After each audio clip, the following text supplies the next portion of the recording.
Siemka, ja jestem Adacho i doskonale wiecie, co to jest za film. Szczerze, znowu przeraża mnie długość filmu Nekona, godzina 20. Nie jest to godzina 40, tak jak ostatnio, więc myślę, że w półtorej godziny, jak się pospieszę, to powinniśmy się zmieścić. Robię tutaj lekkie przyspieszenie, dosłownie 1:05.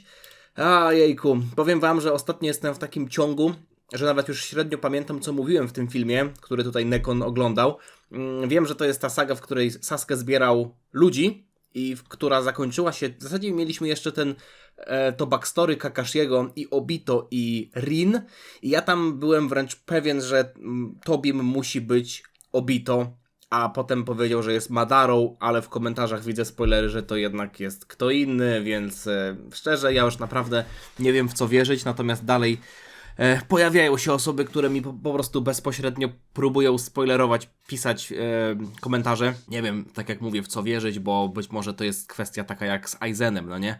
Że ludzie mi pisali, że Aizen jednak nie, a Aizen jednak tak, więc staram się, ja już w ogóle nie czytam tych komentarzy. Trochę mi szkoda, bo widziałem, że tam ludzie piszą naprawdę miłe słowa i tak dalej, wy piszecie, większość z was pisze miłe słowa i też konstruktywne komentarze, ale nawet przeszło mi przez myśl, żeby najpierw obejrzeć całe Naruto, nagrać odcinki i wrzucić je dopiero za pół roku czy za rok. Ale nie wiem, czy tak będę robił, bo nie wiem, czy wtedy by was te odcinki aż tak interesowały, bo teraz powiedzmy jest ten temat dość świeży. Ale okej, komentarze raczej nie będę czytał. Trudno się mówi. Być może czegoś takiego powinienem się był spodziewać. No nieważne. Tak czy siak, zobaczmy, co Nekon powie tutaj. Znawcy zawsze miło posłuchać. Ostatnio, tak swoją drogą, dodałem jeszcze kolejną emotkę, tym razem właśnie tyczącą się Tobiego. Bo mamy znowu kolejny próg wspierających przekroczony, za co bardzo, bardzo wam dziękuję. Film ten widzicie prawdopodobnie przed wrzuceniem filmu z walką Itachiego i Sasuke, ale ciekawostka polega na tym, że nagrałem sagę Jirai i sagę walki Sasuke i Itachiego dosłownie jeden po drugim, tego samego dnia. Dobra, oglądamy. Dobra, nadszedł sobie czas, że oglądamy sobie Adusia, naszego ulubionego. Rozmawia o Naruto i podzielił sobie to na arki, z tego co widziałem. Saga pościgu Itachiego. Czyli tutaj musi znajdować się Orochimaru, Sasuke rozjebał, zebrał drużynę, wioska liścia wysłała swoich ludzi, całą tą ekipę w pogoń i w sumie to Sasuke musiał... O, Nekon widzę, że to zmontował. Kurde. Pociął tutaj, wyciął momenty ciszy. Być może właśnie dlatego, żeby film był krótszy. Jeśli tak, Nekon, to bardzo to doceniam. walczyć z Deidarą i ciekawe jak dalej, czy już Kisame zatrzymał Sasuke. Nie wiem, na którym momencie się zatrzymał, bo dało się to pewnie jako jeden ark walnąć. W sensie, wiecie, te dwie rzeczy, włącznie z Sasuke, ale bardzo dobrze, że podzielił sobie to na takie arki. Gdzie ja to skończyłem oglądać? W zasadzie... Nie pamiętam, co było na samym końcu tego wszystkiego. Nie, to, że Jiraiya szedł, pożegnał się z Tsunade i szedł na misję z Painem. Więc mamy to wszystko, Jiraiya kontra Paina i trzeci film Itachi Sasuke. I to nawet nie jest kwestia tego, że chciałem to tak dzielić, po prostu obszernie tak to wyszło i ja widzę, że gadam godzinę, to już mówię, dobra, skończmy to, bo to nie będzie filmu dwugodzinnego. Dzięki temu zachowamy jakąś płynność, w takim sensie, że potem Atacho nie będzie musiał oglądać 2 godziny. W sensie to nie jest jakieś super ciężkie. Z perspektywy widza, to widz sobie oglądnie to gdzieś tam w tle, albo raz na 2-3 razy, czy gdzieś tam jak pracuje, czy jedzie samochodem, a on musi jakby siedzieć cały czas skupiony. Dokładnie, no dokładnie. I potem jeszcze, ja pierdzielę. Dziękuję, Nekon, że mnie rozumiesz. Domawiać. W sensie nie musi, ale tak jest po prostu, nie? Kolega po fachu to rozumie. Komfortowo bardziej. Dobra, ja też tak samo chcę zrobić, że więcej konkretów, mniej pierdolenia. Jeden off-top tylko na początku będzie, taki disclaimer.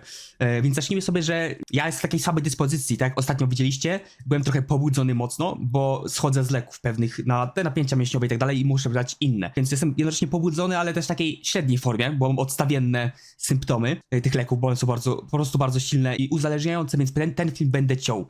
Będę się pewnie gdzieś mylił, będę gdzieś się jąkał i... Tak jak powiedział, czyli tnie. No to bardzo doceniam. Dziękuję. I dużo zdrówka życzę. Pewnie tak będzie, nie? Dlatego ten film sobie przerobię wyjątkowo i też się długo Jestem ciekaw, co powie na temat mojego cosplayu. składałem do tego oglądania. Kilka dni. Oglądajmy sobie, co Adacho o tym myśli, a raczej będzie podjarany. Jest to bardzo dobry wstęp do tego, co będziemy widzieć w przyszłości. Bardzo dobry wstęp prawdopodobnie do najlepszej, do takich lat świetności Shippudena. No więc jestem ciekaw jak najbardziej. Ale to wy natomiast o kurwa, ale sobie zrobił. To chyba cosplay Itachiego, co? Jak przybył do wioski w pierwszej serii jeszcze. I W ogóle oni chodzili w takich kapeluszach, nie? Akatsuki, Tobie też taki miał. miał takie swoje te zasłonki na twarz. Kapelusz Papier jest- Regina chyba. prawdziwy. Czterowarstwowy. Jest on z Tajlandii. Nie, no chyba 3 tylko. Aż mogę pójść sprawdzić, ale już nie chcę tego robić. Ale tak, chyba Regina. Chociaż ja zazwyczaj kupuję... A, zresztą nie wchodźmy w te tematy. Ten film miał trwać krótko. I sam w Tajlandii nie byłem, ale jest to długa historia, której prawdopodobnie byście nie zrozumieli. A tak naprawdę jest to historia, którą pewnie kojarzą starsi widzowie. Przecież ja jeszcze dostałem ten kapelusz! Natomiast kurde, nie jaki tym młody. kapeluszem się dzisiaj będę zajmował. Mógłbym... A, dobra, jeszcze off-top. Słyszałem, że Adacho w ligę gra. Kolega mi napisał, że... Grałem. Już nie gram. Od 3 lat nie gram. Od 3,5 roku. Grałem od 2012 roku do 2023, z czego od 2018 roku tylko Aramy. gra LeBlanc, no to ja jestem mainem LeBlanki, Grandmaster, 12 lat master, więc zapraszam na coaching, na wspólne gry, przy gadaniu. Nie, ja już nie, ale do Mastera i do Grandmastera nigdy nie doszedłem. W 17 roku moim celem był diament, wbiłem diament na kolejkach Flexie i na solo i mieliśmy drużynkę też w diamencie, ale już wtedy przestałem grać, bo mnie to po prostu męczyła mnie ta rywalizacja. Ostatnio to nawet tłumaczyłem w filmie, gdzie otwierałem karty z DB i ten temat poruszyłem, bo też zacząłem gadać o karciance Riftbound. O Naruto. Siedzieć dłużej, ale robi się w nim straszne echo, więc stwierdziłem, że po prostu założę go dzisiaj dla waszej... A w ogóle wyskakują mi takie stare filmy, ale takie stare, jak miał włosy, jak taki z gimnazjum chyba. Tak jest sprzed 13 lat. Ja pierniczę. Jaki młodziak. I to w ogóle całkiem inny człowiek. Uciechy. Obo dzisiaj o uciechach i o uciechach i o Hidan Itachi, wrócił. i o Saskach. Tak, dużo się dzieje. Tak, miałem kiedyś włosy, aż się zamarzyłem, aż zacząłem zastanawiać się, jak to kiedyś było, ale przestałem myśleć o tym, co tutaj jest mówione. No ale tak, no było. Zacząłem nagrywać w gimnazjum, no jeszcze wtedy miałem włosy. Na studiach jeszcze nawet miałem. Powiem wam, że jak ściąłem te włosy po raz pierwszy, w zasadzie tak, no może nie po raz pierwszy, bo na studiach zacząłem, bo ściąłem, ale potem mi odrosły. Jak zrobiłem cosplay Krillana na specjal na 20 000 widzów, to pomyślałem sobie, dobra, zetnę i odrosną. I kurwa nie odrosły. I musiałem tak zostać już łysy. Mówię, to był błąd, może to był błąd. My sobie rozmawiać, bo jest to odcinek przemyśleń z Naruto, który nagrywam nieco szybciej niż myślałem, że będę nagrywał, bo jak się okazało, ten ark, który myślałem... A, w tym filmie jeszcze nie miałem maski Tobiego, okej. Że ma 30 odcinków, tak naprawdę ma w środku... Tak, takie mini arki. 3. Można go podzielić, tak. I dobrze. Na początku informacja, którą znalazłem w internecie, to to, że od 113 odcinka do 143 mamy po prostu kolejną sagę. No i potem w komentarzach przeczytałem, za co dziękuję jednemu widzowi, przepraszam, nie pamiętam kto to konkretnie napisał, że Necro02, pozdrawiam. Po 126 odcinku kolejny zaczyna, i to już sobie sam doczytałem, serię Kronik Jirai, których trochę się obawiam, w sensie fakt, że to zostało tam umiejscowione, jakby łączy trochę kropki i boję się obecnie trochę o Jiraiya. Natomiast wiem, że coś takiego będzie. Zobaczmy mimikę Nekona, czy zdradzi swoją mimiką, że Jiraiya jednak zginął. Nie wiem na jakim etapie jest. Ark, który słyszałem jak chyba się nazywa, daleko. ale nie będę... A, dobry pokerzysta jest z niego. Nic nie zdradził swoją twarzą. Ja już jestem dawno 100 lat za młynami, że tak powiem. Tak naprawdę już jestem po kolejnym arku fillerowym, tym 8-odcinkowym i jestem z 10 odcinków w głąb arku Paina, który najeżdża na Konohę. Będę wam mówił, jeśli nie chcecie wiedzieć, co słyszałem. Nie chcę, żebyście się do tego odnosili, bo może to spoiler, tak. A może to nie spoiler. Nie chcę wiedzieć, czy to Tak, jest w sensie, spoiler, jeżeli czy Adacho nie. powie, no to ludzie będą reagować na to, co powiedział. Nie wiem, na przykład powie, ta osoba to jest ta, albo stanie się to, no i będą pisać jakieś haha, coś tam, łatwo się domyślić potem. Ark, który... Albo łatwo połączyć kropki, no Adacho debilem nie jest, nie? Ostatnio powiedziałem o tym na filmie, którym? Na Kokle, który widzieliście. Ale powtórzę to jeszcze raz, bo nie wiem, czy wszyscy oglądali. Ostatnio wchodzę sobie rano na YouTube Studio i tam się wyświetlają najnowsze komentarze. Wchodzę i pierwsze co widzę, Tobi to I tam było napisane U. Jaka postać zaczyna się na O, a kończy na U? Orochimaru, nie? I z jednej strony widzę, że Orochimaru nie żyje, że został pokonany, ale wiem, że jeszcze jest w Kabuto i być może to jest spoiler, że Orochimaru wróci i nie wiem w jaki sposób, ale no to nie spodziewałem się, że też Itachi będzie dobry, a też zostało to jakby odwrócone totalnie, więc nie wiem, czy to prawda, czy nie, ale jak ja to przeczytałem, myślę sobie, ja pierdolę. Ktoś specjalnie przychodzi do mnie i pisze mi coś takiego, nie wiem po co, no. Ludzie w komentarzach piszą takie komentarze, jakby myśleli, że jest. Jakby... Jak ja widzę, mój kolega wysyła bardziej komentarze, co niektórzy piszą. Jezus Maria, wyłączył te komentarze, naprawdę. To jest tak irytujące. Co kojarzę, Że i potrafią, ale to taka, wiadomo, jednostki, no jakie małe pieski głośno krzyczą, głośno szczekają, no i tak zawsze będzie, nie? Że ci bardzo głośni, no to będą bardzo widoczni, a ich jest najmniej tak nazywa naprawdę. się po prostu Zgadza się. No, zgadza się, prawda. Gonienia Itachiego, podążania No, za Itachim, tak, schwytania dokładnie. Itachiego, jakoś to nazwę. 13 odcinków, a w zasadzie 14 odcinków, bardzo mimo wszystko intensywne, więc dużo się działo. I szczerze, ostatnio mówiłem, że ten ark z Hidanem i Kakuzu był najlepszy, ale mimo wszystko jak wracałem myślami Tak. do tego mostu Tenchi, jak już trochę o O. tym pomyślałem, to kurczę, ten wątek Saya był naprawdę Fajnie, że mu się to spodobało, bo to jest ark, który ja doceniłem dopiero po czasie. Jestem też w stanie teraz mniej więcej przewidzieć, co mu się spodoba, co mu bardzo się mniej dobry, spodoba. ale Na podstawie ten tego, ark, co widziałem, zwłaszcza słyszałem. niektóre plot. Nie no, Tenchi był fajny, bo był też zbudowany w pierwszym odcinku Shippudena już, nie? To było coś, na co bardzo czekałem, plus Sai mi bardzo to podniósł. Twisty, które były zarówno na początku, jak i na końcu. Zaczyna się Shippuden, tutaj można powiedzieć. Tak No. jak wierzę teraz Nekonowi, którego po raz kolejny pozdrawiam. Pozdrawiam który ponownie. będzie oglądał ten film. Pozdrawiam. Który mówił, że pozdrawiam Nekona, który pozdrawia mnie, który pozdrawia Nekona. Teraz się zaczyna dopiero Shippuden. Jestem najarany, ale zacznijmy sobie od początku. Mimo wszystko pierwsze i Taki pik. najważniejsze podziękowania dla was za całą aktywność, za wszystkie komentarze, za No. wszystkie łapki w górę. Ej, to tak, już chuj off-topując. Ty ponad 1000 wspierających Adachos farmił. Ja pierdolę. Niesamowite, szczerze powiedziawszy, ta społeczność jest potężna. Sfarmił, to dość mocne słowo. Nie, no tak naprawdę to dzięki Naruto mam możliwość wrzucenia 2 nowych emotek. Bo ogólnie to już było tak z, nie wiem, z 900 normalnie przed Naruto. Teraz jest 1200. No to tak z 300 osób, nie? 300 osób, ale dużo też z tego, co słyszałem, właśnie chociażby Nekon mówił o tym ostatnio. Ja nie wiedziałem nawet o czymś takim, w sensie inaczej. Wiedziałem, że coś takiego jest, słyszałem o tym, ale nigdy mi się to samo nie wyświetliło, że można zrobić sobie miesiąc próbny za darmo wspieranie.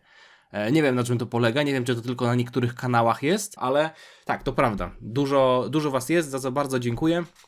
Natomiast przypominam, to jest opcja tylko i wyłącznie dobrowolna, to jest kwestia tylko tego, że czasem widzicie filmy wcześniej, macie oczywiście plakietki, emotikony, ale wszystkie u mnie filmy są wrzucane na publiczny. Nie ma czegoś takiego, że są filmy tylko dla wspierających, a jeśli jest jakiś tam materiał, jak na przykład Kotka karmiłem, tylko dla wspierających, to jest materiał, który nigdy nie byłby normalnym filmem, nie? To jest taki film pokroju gówno telefonem sobie nagrałem i stwierdziłem, że wrzucę tak o. Normalne filmy nigdy nie są tylko i wyłącznie dla wspierających. Wszystkie są zawsze publiczne, a wspieranie jest dobrowolne i nie namawiam do tego, nie zachęcam. Możecie... O, w ogóle widzę tutaj, że Trunksa jeszcze nie ma, bo nie ma obrazków. Teraz widzę, że tutaj jest zupełnie inaczej, kurde, jak ja to oglądałem. Nie będę robił kolejnego off-topu, bo już wystarczy, że Nekon robi off-topy. A 1000 wspierających. Ja miałem najwięcej, chyba 30, to w takim momencie, gdzie moje filmy robiły 60-70 tysięcy wyświetleń co tydzień. Nie, bo Boruto było w najlepszej swojej wersji, powiedzmy. I byle film robił 50k, to takie odpierda. Że ja za współpracę to taką miałem. To były jajca, nie? 50 koło, kurde. Ja takich liczb nie robiłem nigdy. W sensie, no, jak niektóre filmy mają tyle wyświetleń, ale żeby każdy film z serii, nawet jak manga Dragon Ball Super wychodziła, to filmy nie robiły takich wyświetleń. Ja tam miałem 20 wspierających i filmy też były do przodu. Więc 1000 to jest dużo. Boruto to kurde musi być, w ogóle Naruto Boruto musi być mega popularne w Polsce. Nawet bardziej niż Dragon Ball bym powiedział, skoro to taka popularność jest. A może to kwestia tego, że marka cały czas jest aktywna. Osiągnięcie, więc szanuję skurwysyn, że się udało taką społeczność uzbierać. To zawsze będę Dla wszystkich chwalił. nowych wspierających również dziękuję. Mam nadzieję, że te filmy wam się podobają. Mi się Naruto podoba. Mam nadzieję, że to widać. Tak jak mówię, zaczęliśmy od bardzo dużego plot twistu, bo okazało się, że Orochimaru, z którego ja okej. się bardzo dużo śmiałem na samym początku. Teraz się Już możesz od zacząć wielu śmiać. tygodni jest dla mnie taką postacią, która... To jeszcze on w tym łóżku, jakby w jakimś sanatorium leżał, nie? Kabuto mu leki podaje, on w takiej puchatej pościeli, biedny Orochimaru. Ja chcę być najsilniejszy. Co jest grane? Karykaturą. W zasadzie jest Dziad. potential manem, czyli gość o olbrzymim potencjale. Zdziadział. Zbudowany jako jeden z najsilniejszych ninja, jeden z 3 Sanninów. No jeśli znamy poziom Jirai i znamy poziom Tsunade, to Orochimaru, No i zwłaszcza też Jirai, Akatsuki, te jego nie? wskrzeszania, reanimacje, to wszystko, co on potrafi, jutsu, nie jutsu i tak dalej, no to jest to gość, który powinien dosłownie pierdem z pachy zdmuchnąć całą Konohę, a jednak mimo wszystko cały czas leży w puchatym łóżku, które też trochę zabawnie wygląda, bo jest takie aż zbyt komfortowe Jest, jak jest, na takie- takiego Villaina, no nie? Jakby on leżał w jakimś hotelu 5-gwiazdkowym, a jeszcze tam szafeczki w ogóle tutaj, świeczka. Dziwnie wygląda Orochimaru jest w stosunku do tego, co wokół widzimy, tak bardzo zły, rzeczywiście. ale musi mieć wygodne łóżko, nawet taką poduszkę ma olbrzymią. No. Zastanawia mnie to, czy Kabuto na przykład przed snem Orochimaru bierze tę poduszkę i tak ten puch Tak, układa, no nie? robi Jak wszystko. mama synkowi To jest układa służka. poduszkę. Dobrze, panie Orochimaru, proszę już spać. No i wtedy pojawił się ten wątek tego, że Sasuke ma być przejęty przez Orochimaru. Ale to było takie długie Bardzo od nie początku. chciałem, żeby tak było. Sporo w ogóle przemyśleń w trakcie oglądania pojawiało się w mojej Grałem cały What If, trzyczęściową wersję tego, co by było, gdyby Orochimaru przejął ciało Sasuke. głowie i niektóre z O. nich dostały swoją odpowiedź, mimo O, wszystko. to brzmi ciekawie. No to sobie kiedyś obejrzę, ale to już jak dokończę wszystko, bo ja nie chcę mieć żadnych informacji, co się tam mogło wydarzyć, a co się nie wydarzyło. Wszystko chciałbym wam powiedzieć o Tak, on tym, też takie robi co też pewnie. myślałem w danej chwili. Możecie mi wierzyć lub nie. A, seria co by było, gdyby u mnie na kanale jest lubiana, ale ja średnio lubię ją nagrywać. Czasem mam wenę i zrobię zajebisty odcinek, nieskromnie mówiąc, taki, że mi się bardzo podoba w sensie, nie mówię jakby, że obiektywnie jest zajebisty, tylko ja jestem z niego zadowolony. Jednego dnia i potem ludzie piszą, o super, chcę kolejną część, a ja następnego dnia wstaję i mówię, kurde, nie, to był jednorazowy wypadek. Czekajcie 3 lata na kolejną część. Na kilka rzeczy wpadłem sam, w kilku rzeczach miałem, wydaje mi się, rację, w kilku rzeczach nie miałem racji, ale w tamtym momencie bardzo chciałem, żeby Orochimaru jednak nie przejmował Sasuke i żeby Ktoś ostatnio powiedział, że Nekon na półce miał jakąś figurkę, która jest spoilerem i teraz widzę, że Nekon zmienił kadr i chyba nie ma tam żadnej figurki na półce, więc może się zreflektował. Ja nie zwróciłem uwagi, kto tam stoi, więc nie będę patrzył na poprzednie filmy. Sasuke nie znikał z historii, bo to byłoby bez sensu, bo po pierwsze wątek jego zemsty zostałby nierozwiązany, nawet jeśli Orochimaru w ciele Sasuke Tak, zabiłby to i byłoby takiego takie- dla mnie to nie byłoby Tak, nie było- satysfakcjonujące. tak, dokładnie. Druga rzecz jest taka, że wątek ratowania Sasuke, który jest ciągnięty jeszcze od pierwszej serii, byłby No. wręcz jakby skasowany. Więc Byłoby to nie dzikie. mogło się tak skończyć. Stawiałem w tamtym momencie, że Orochimaru nie będzie w stanie przejąć Sasuke, ale ten pomysł przejęcia ciała Sasuke jakby już zostanie spalony, bo Sasuke nie będzie chciał tego zrobić albo po prostu w jakiś sposób się przeciwstawi i No. Orochimaru finalnie przejmie ciało Kabuto, który No, dobrze to kombinuje. W sensie takie były też teorie. W sensie no nie mogło tak być. Sasuke był zbyt już taki ikoniczny w głowach ludzi, żeby nagle sobie zniknął. Tak o. Teraz sobie tak myślę, że to tak jakby... O, podam przykład obecny dość. Okna transferowego Barcelony, która od wielu miesięcy chce pozyskać Juliana Alvareza z Atletico Madryt i Julian Alvarez od miesięcy mówił, że jego marzeniem jest gra w Barcelonie, ale Atletico go nie chce puścić i to już jest dla nich sprawa honoru, no nie? I ludzie się nakręcali na tego Alvareza, nakręcali się i już myśleli, że on będzie w tej Barcelonie i nagle na samym końcu okazałoby się, że on nie będzie w tej Barcelonie i dostaniemy jakiegoś, nie wiem, Dawida Kownackiego z całym szacunkiem, nie? Niby coś tam dostaliśmy, ale to nie jest to samo. Tak samo może tutaj ludzie myśleli, że Sasuke jakby został przyjęty, to byłoby spełnienie tych wszystkich ambicji i byłby teraz mega dym, a Kabuto to taki, okej. jest No nie. takim trochę póki co minionem, takim chłopcem na posyłki Tak, Orochimaru i pasował mi do tej roli. Dobrze też zostało pokazane to, że Kabuto chyba też się dobrze czuje w tej roli w ogóle. Orochimaru jest już praktycznie na skraju wyczerpania, Tak, więc to ja się jest z niego kilka śmieję, że to jest taki minut. taki dziadek Ciało- na wózku, tak, którego Kabuto tylko pcha z jednego arku do następnego i czekamy tylko aż Orochimaru w końcu zacznie coś robić, chociaż on robił swoje rzeczy w historii, walczył z trzecim Hokage na dachu, ale generalnie wiecie o co chodzi, nie? Jakby mamy budowaną akcję w taki sposób, że on w końcu przejmie to ciało Sasuke i Orochimaru z całą swoją mocą, przejmując tak potentne ciało, mając jeszcze Sharingana, którego tak bardzo chciał od tylu lat, czego się też dowiedzieliśmy, Teraz jestem na etapie przez te komentarze, że myślę, że Orochimaru i tak wróci i będzie miał Sharingana. Bo się okaże jakimś cudem, że to jest Madara. Nie wiem. Mimo tego, że jakby nie wierzę w to, ale przez to, że przeczytałem te komentarze, to już szukam podświadomie jakby połączenia. to byłby koniec uniwersum, on byłby po prostu najsilniejszy. Ściągam tego chokera, w sumie nie wiem dlaczego ja go założyłem. W tym momencie tak, ale tu właśnie Akatsuki wlatuje ze swoją siłą, nie? I tutaj jest problem, ale to... Tutaj jeszcze nie wiedziałem jak silny jest Pain, nie? Więc jakby może i też nie wiedziałem jak do końca silny jest Jiraiya. Więc tak dla mnie Orochimaru w tamtym momencie byłby mega najsilniejszy, ale nie widziałem pełnej siły Jirai jeszcze i nie widziałem prawie że pełnej siły Paina, nawet nie wiem do końca kim jest jeszcze Pain. Postaram się obejrzeć to do końca, żeby już nie czytać w komentarzach, kim tak naprawdę jest Pain. Czasem będzie Chociaż ten no, poziom siły się domyślam ustali. się. Chyba jeszcze po Hidanie. Bo Orochimaru to jest taki naukowiec. To jest bardziej taki niezabijalny wąż jadowity. Taki, No. wiecie o co chodzi, żmija jebana. No, Nie? Nie do zajebania. Jest chłop. mi tak zostało. W sensie, był. Tak go sobie założę. Zrobię jak postacie w anime. Zaciskają Nawet opaskę dźwięk na czole z i niej. teraz idą się pić. Także Naruto odpuściłbym klasycznie tak Orochimaru robi. tak czy siak, chociaż nie mam już w zasadzie o kim mówić, bo o zmarłych się mówi dobrze albo wcale, także jeden kadr mnie zadziwił. Wydaje mi się, że to są takie dwa Wydaje mi się, że się zawiódł na Orochimaru. W sensie spodziewał się więcej. Nie ma się co dziwić. W tym momencie bardzo wiele ludzi, w tym ja, byli wściekli. Wściekli na to, co się stało, że w taki sposób został potraktowany Orochimaru.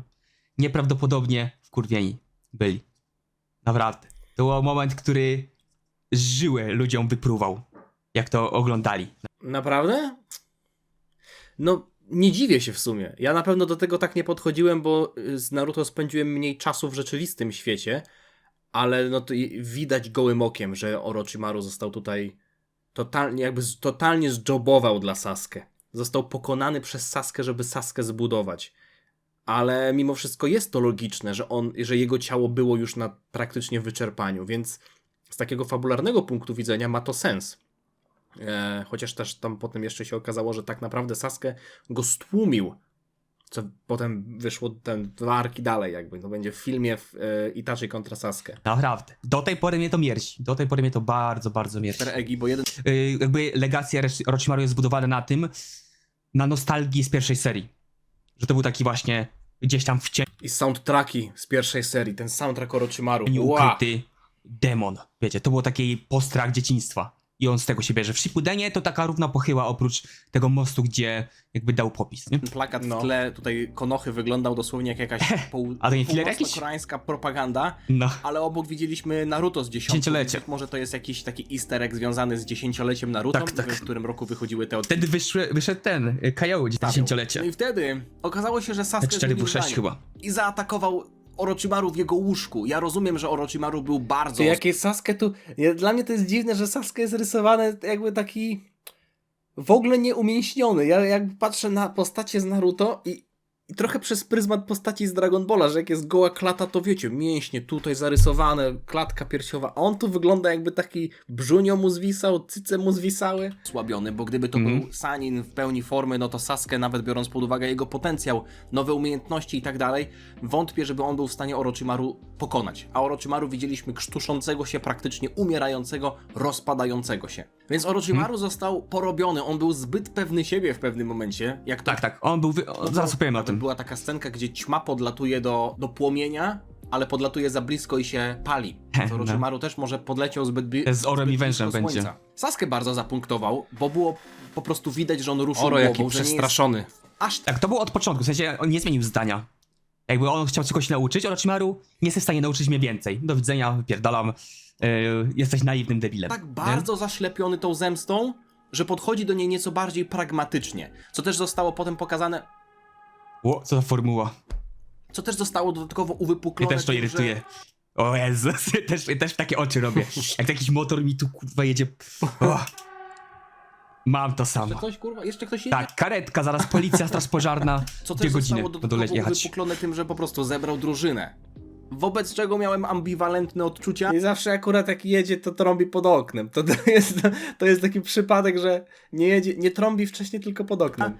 Do tego jeszcze przejdę, Mhm. ale Sasuke generalnie zapunktował tym, w jaki sposób zrobił w bambuko Orochimaru. O, No i Tak, poczekał, nie? Wyczekał swój moment. Ja tak przejmiesz moje ciało, przejmiesz. Orochimaru osłab, pierwsze co, z buta wchodzę. Nie pierdolę się, jakieś gadki, szmatki, nabierdalamy się. stawiałem, że może chociaż pójdą na jakiegoś deala, jakoś się dogadają. Nie, jakby Sasuke jest dość bezwzględny, jeżeli chodzi o Ale Sasuke tę nie sytuację. chciał się w Dobrze. ogóle dogadywać. Nie? To jest Zresztą logiczne. Orochimaru też po prostu chciał Tak. go zabić. Obaj wiedzieli jak będzie. Jakby Orochimaru też wiedział, że Sasuke przyjdzie. To nie jest tak, że był bardzo pewny siebie, że nic mu się nie stanie.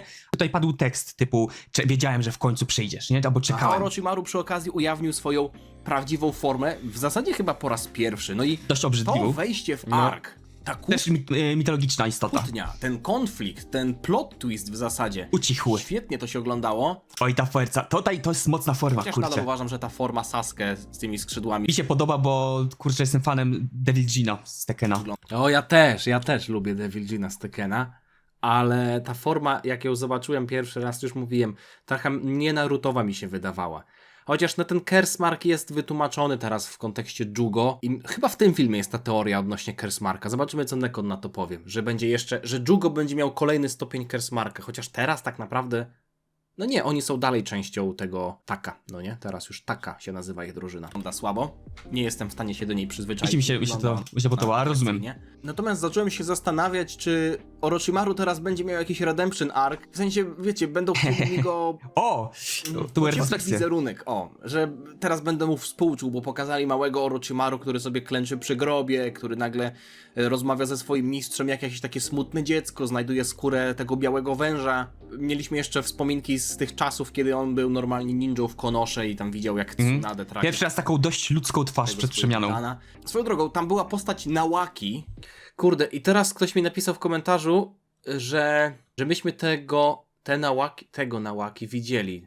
Tylko nie pamiętam gdzie. Która pojawiła się dosłownie w jednej scenie i miała takie same rumieńce jak ta koleżanka Konohamaru. Stawiam, Tak, że to może być tego mama, samego klanu. bo nie widziałem innych Mogło postaci, być. które mogą... Był z klanu Senju.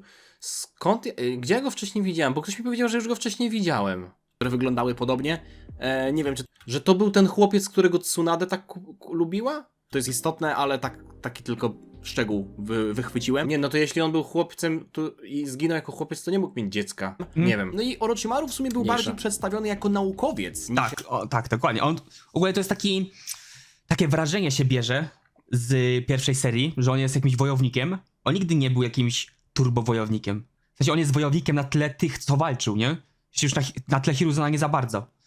On jest naukowcem, on jest myślicielem, nie? On jest tym kolektorem jutsu. Nie jest. To w sumie tak, jeśli on nie jest, znaczy walczył, bo walczył, oczywiście, że walczył i dobrze walczył, ale po co mu były w sumie te wszystkie jutsu? Być nieśmiertelny, okej, ale no jakby, po co mu na przykład jutsu do walki? Żeby bić się z innymi i żeby nikt mu nie przeszkodził w planach? Nie wiem, może już zapomniałem. Stricte wojownikiem. Jako wojownik. Też z rosnącą obsesją tyczącą się Sharingana, no bo na początku tak. widzieliśmy jakiegoś małego Uchichę i to no chyba jest Itachi po prostu. Tak, to jest. Wydaje mi się, I że dać to to miał była. bardzo mało lat. To ogólnie to dziwnie to wygląda. Nie ma ale on nawet chyba tych z 9 kresek. lat nawet. Nie Bardzo, ma bardzo młody tu jest. Itachi. Linia czasowa Itachiego jest trochę rozwalona. To będę tłumaczył, jak przyjdzie czas. Więc Orochimaru jest takim trochę staruszkiem, nie? Skoro Itachi... Chociaż Itachi czy nie jest aż tak stary? Itachi jest bardzo młody. On jest niewiele starszy od Sasuke. Tak naprawdę. Itachi zabił swoją rodzinę, czyli prawie tu jest tutaj, w wieku 12 lat. Co? To jest ten sam wiek, w którym poznaliśmy Sasa? Przecież ja myślałem, że on miał z 16 lat może. Bo to takie zawsze w anime, że ludzie wyglądają na starszych niż są. 12 lat? 11-12 lat. No w sumie to Sas jak miał 12, tego poznaliśmy, to już było po jakimś czasie. No faktycznie. Ja pierdziu! A nie wygląda. Wygląda na jakieś 18. Bo jakby my z linii czasowej Równie dobrze mogłem mieć 25. wiemy jak jest, a no trochę inaczej został narysowany po prostu. No nie, no on był starszym bratem Sasuke, no to Sasuke jeśli miał tam 12 lat na początku serii, to Itachi ile mógł mieć? 15. 18? A, Sasuke jeśli miał tam 12 lat na początku Sasuke na początku serii miał, w sensie chodzi o pierwszej serii, no to tak, 12, to Sasuke miał to 15. Itachi ile mógł mieć?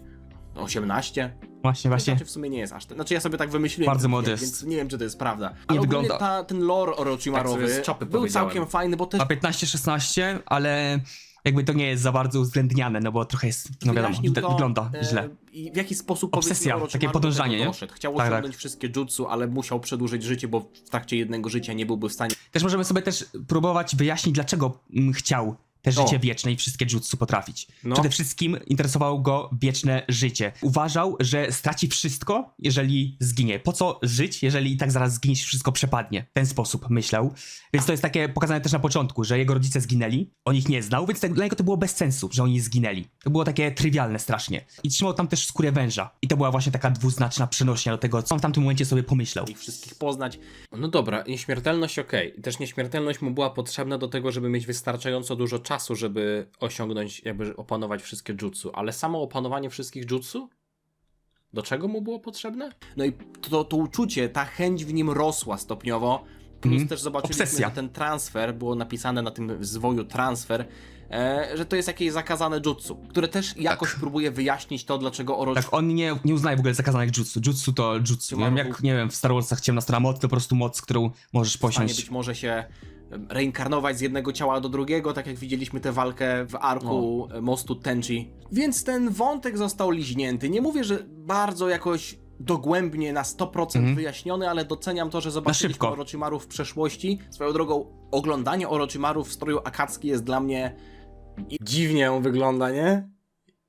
Dziwacznie wygląda w stroju Akatsuki. Jest dla mnie tak samo dziwne, jak kiedyś oglądanie No. Fernando Torresa w stroju Chelsea. Po prostu wygląda, jakby tam nie O właśnie, pasował. mocno piłką się interesuje też, Adacho słyszałem. Kurczę. Chociaż sytuacja z Orochimaru jest trochę inna, no bo Mocno, Orochimaru był kiedyś w Akatsuki, a Całe życie śledzę piłkę, raz bardziej, raz mocniej, teraz bardziej mocniej. my teraz oglądamy Dogadamy to, co się. działo. To nie jest tak, że on do nich dołączył i wygląda dziwnie, Ale Fernando Torresa uwielbiałem w 2008. ale po prostu jestem przyzwyczajony do tego, że on chodzi w tym szlafroku, w tej swojej piżamie. No. Zobaczyliśmy też Paina po raz pierwszy. O, Nie to było po wiedziałem, raz że pierwszy? To jest Pain, no bo po prostu się domyśliłem. Rozbawiło mnie to, jak zobaczyliśmy, jakie Orochimaru ma tipsy. To będzie mocna teoria, ale stawiam, że jeśli Orochimaru do dzisiaj ma takie tipsy i jest był w zasadzie w takim już To będzie ten żart fekaliowy? opłakanym stanie, że wiecie, Kabuto musiał się nim zajmować, nie zdziwiłbym się, gdyby to Kabuto był odpowiedzialny za to, żeby podcierać Orochimaru. Przepraszam, że to Jest taka, jest. Powiedziałem, ale- Nawet moja teoria tak brzmiała. jak w takich Ja nie wiem sam, ale to trzeba zapytać Mam kobiet, nadzieję, dziwne. że Kabuto dobrze Też nie wiem, czy płaci ktoś za tę zapyta. robotę. No i potem największy plot twist, moi drodzy. Bo ja może nie płaci. największy, tych odcinków największy. Orochimaru pocięty. Ja się dosłownie zastanawiałem, Jakie czy wężyki Orochimaru fajne. da się zabić, a Sasuke wleciał do jego pokoju, zastał go w jego łóżku i go wziął i pociął. I Po tym, co widzieliśmy na moście, spocił. nie? Chwilę później kolejny plot twist, bo okazało się, że Orochimaru jest jednak jakby nieśmiertelny, czyli może jednak zje Sasuke, może jednak przejmie jego ciało. Teraz patrzcie, jeśli Orochimaru nawet jest w jakimś sensie nieśmiertelny, to został 2 arki później, został zapieczętowany przez ten miecz Itachiego w jakimś wymiarze, gdzie on będzie się tam palił po wsze czasy. A został jeszcze ten mały wężyk, który został spalony przez Amaterasu, więc jeśli on jest nieśmiertelny, to może się będzie palił w nieskończoność. I trzecia opcja jest jeszcze taka, że z Kabuto wyjdzie, no bo w Kabuto też on jest, nie? Więc tak naprawdę Orochimaru jest w 3 miejscach jednocześnie obecnie. Od początku o to chodziło. Że zaprosił go do, O to. do tej wewnętrznej przestrzeni, gdzie widzieliśmy też poprzednie ciała, które przejął Orochimaru. I tutaj jest jedna ważna kwestia, którą zauważyłem i chcę się przy niej tutaj na momencik zatrzymać. Dawaj.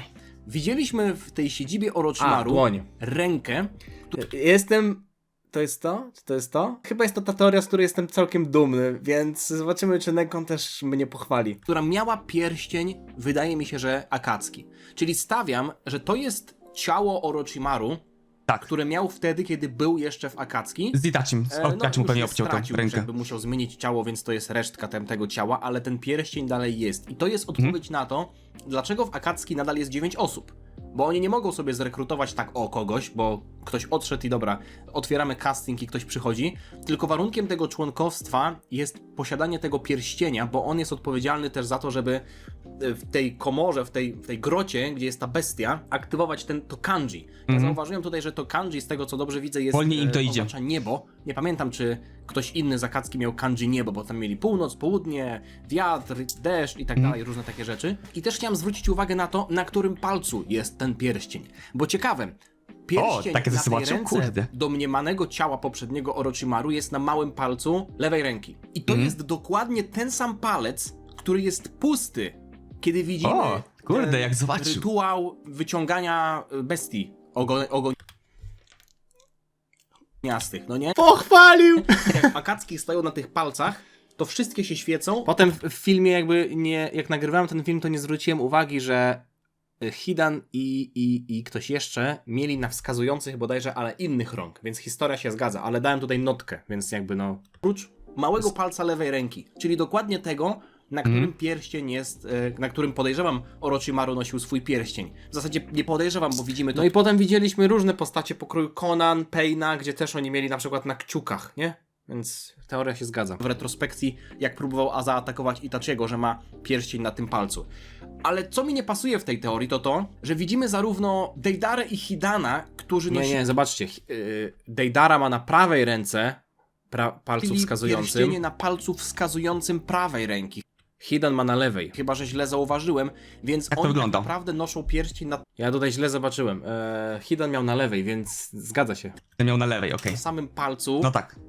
a to niemożliwe, no bo przecież są jednocześnie. Nawet mogliśmy to wyjaśniać tak, że jak już wysysają bestie, no to po prostu sobie przekładają ten pierścień, jak im mniej wygodnie, a teraz noszą jak sobie im wygodnie jest, nie?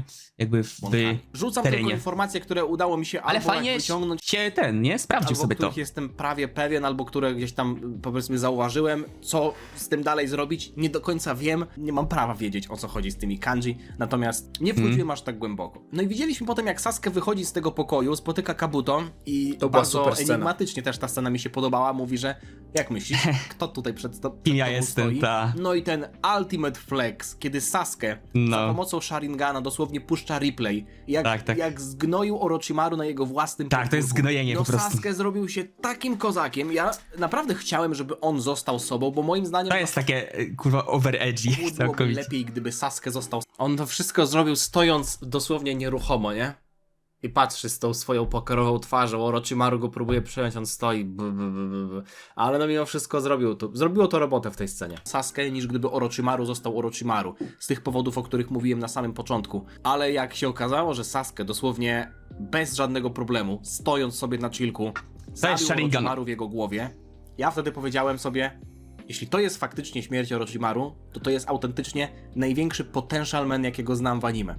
No, w sensie, kurde, ile tu było takich gorzkich słów w stronę Kishimoto, znaczy, Gość potencjał. sakrycznie. Nic w zasadzie wielkiego nie zrobił, tylko słyszeliśmy o tym, co mógłby zrobić. Czyli ma duże, w sensie, on bardzo dużo osiągnął, jeżeli chodzi o takie naukowe rzeczy, w sensie, które zobaczymy w przyszłości, które już zobaczyliśmy. No tak, ale no biorąc pod uwagę to jakby główna oś, wokół której był budowany Orochimaru, przejęcie ciała Sasuke, coś co było praktycznie już w drugim arku pierwszego Naruto, czyli egzamin na Chunina, gdzie Sasuke dostał Curse Marka, przyjdziesz do mnie po większą moc i będę tam cię hodował, aż w końcu przejmę twoje ciało i teraz się okazuje po tylu odcinkach, że Sasuke go tam porobił w łóżku. On tyle takich dzikich technik potrafił, których nikt nie potrafił i to zostanie potem nam bardziej ukazane. No i jak bym powiedział, musimy go traktować jako naukowca. Wcześniej jakbym to powiedział, no to by śmierdziało tym, że wiecie, że on będzie słaby, się czy nie że uda. coś mu się stanie. No. Więc nie mówiłem tego wcześniej, najzwyczajniej w świecie. Silny. Okej, te jego umiejętności regeneracji, to było imponujące, ale cały Orochimaru był budowany na bazie tego, że on chce przejąć Sasuke i jak to zrobi... W ogóle dużo ludzi bardzo zbyt pochopnie ocenia siłę Orochimaru. W sensie to nie jest słaby człowiek. To jest człowiek, który zmusił Hiruzana do śmierci praktycznie, do poświęcenia się. Ale to nie jest taka najwyższa liga. Po prostu ten poziom obecnie się bardzo mocno będzie się zwiększał. To będzie No ja myślę, że Orochimaru w pełnej mocy, teraz po tym co widziałem, stawiam, że Jiraiya by go pokonał. Tak myślę. Albo jakoś zapieczętował. Kurwa wielki. Drastycznie. I nie przejął w końcu. Sasuke go zabił. A no ale Sasuke został przez tę scenę zbudowany niemożebnie. Tak. I zastanawiałem się Podeptał nad go. jedną sceną, bo tam zostało Wspiął się na wspomniane, że wola Sasuke zmienia to miejsce. Kabuto zauważył, że wola Sasuke, będąc w środku ciała, będąc w tym, powiedzmy, jakimś takim genjutsu, Tak, to jest jakby wymiar stworzony przez Orochimaru. Właśnie do zamiany ciał. Jakby do zamiany swoich umysłów. Orochimaru, tak to nazwijmy, zmieniała to miejsce. I się zastanawiam, czy to też była kwestia tego, że Sasuke był bardzo zdeterminowany. Tak, między innymi, ale tu Sharingan. Dzięki temu, że miał Sharingana i był tak potężny, ten Sharingan jego, no był w stanie się jakby oprzeć całkowicie tej technice. Jakby był w stanie się wybudzić. Czy po prostu sam Sharingan wystarczył, a Kabuto tak to... Teraz odnośnie tego Sharingana, to jestem bardzo ciekaw, co Nekon powie na temat filmu mojego z walką Itachiego i Sasuke, bo tam sporo się o Sharinganie dowiedzieliśmy. Mieliśmy kilka tych Mangekyo i no potrzebuję pomocy. Fajnie skomentował, nie? To i to, ale głównie Sharingan. Głównie jakby też Orochimaru oskarża to, że znowu nie docenił mocy Sharingana. Czy ktoś, kto miałby Sharingana, ale nie byłby aż tak zdeterminowany, nie byłby w stanie... Jakby tutaj możemy tylko dywagować, ale powiedziałbym, że po prostu nie. Jeżeli nie miałby siły woli, jakby nie miał żadnego celu w życiu, próbowałby się tylko oprzeć za pomocą samego Sharingana, no to nie dałby rady. Tak możemy tylko to oceniać. Ja bym powiedział tutaj, też bazując na tym, co Nekon mówi, że Sharingan jest narzędziem bardzo potężnym, ale mimo wszystko trzeba umieć z niego korzystać. I tutaj Sasuke był odpowiednią osobą w odpowiednim miejscu, można powiedzieć. Ale tu zawsze właśnie dochodzi taka kwestia, że no Sharingan nie jest równy Sharinganowi, nie? Zmienić tego miejsca. Ciężko to ocenić. Tak. Tego domy. Tak jak SSJ nie jest równy SSJ, nie? SSJ Trunks kontra SSJ Gogeta na przykład. To domain expansion, że tak powiem, zmienić tego miejsca, tego domaina, domain expansion, że tak powiem, z Jujutsu Kaisen, prawda? Zastanawiałem się też, czy Sasuke przejął Orochimaru zamiary, w sensie jego zamiary i umiejętności i wiedzę. Umiejętności trochę tak, co potem zobaczyliśmy.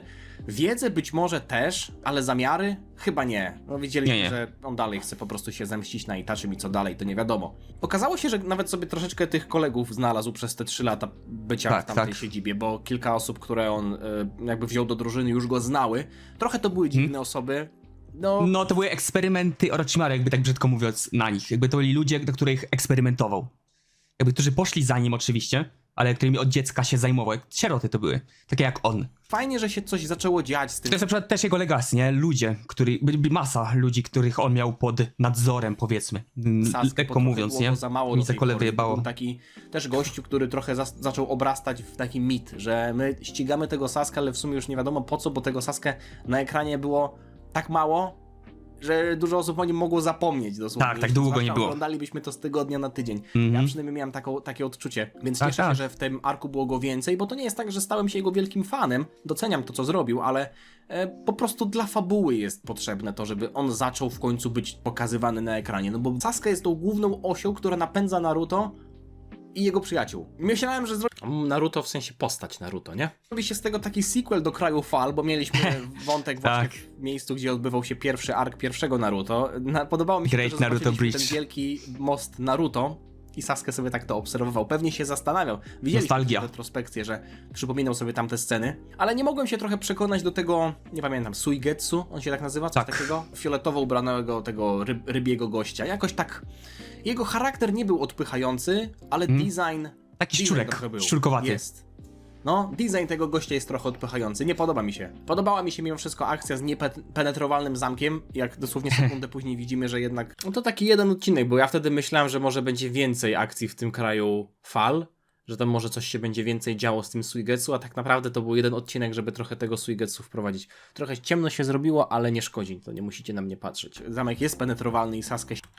O, deszczyk kapali. Siedzi sobie w sypialni śpiącego szefa mafii.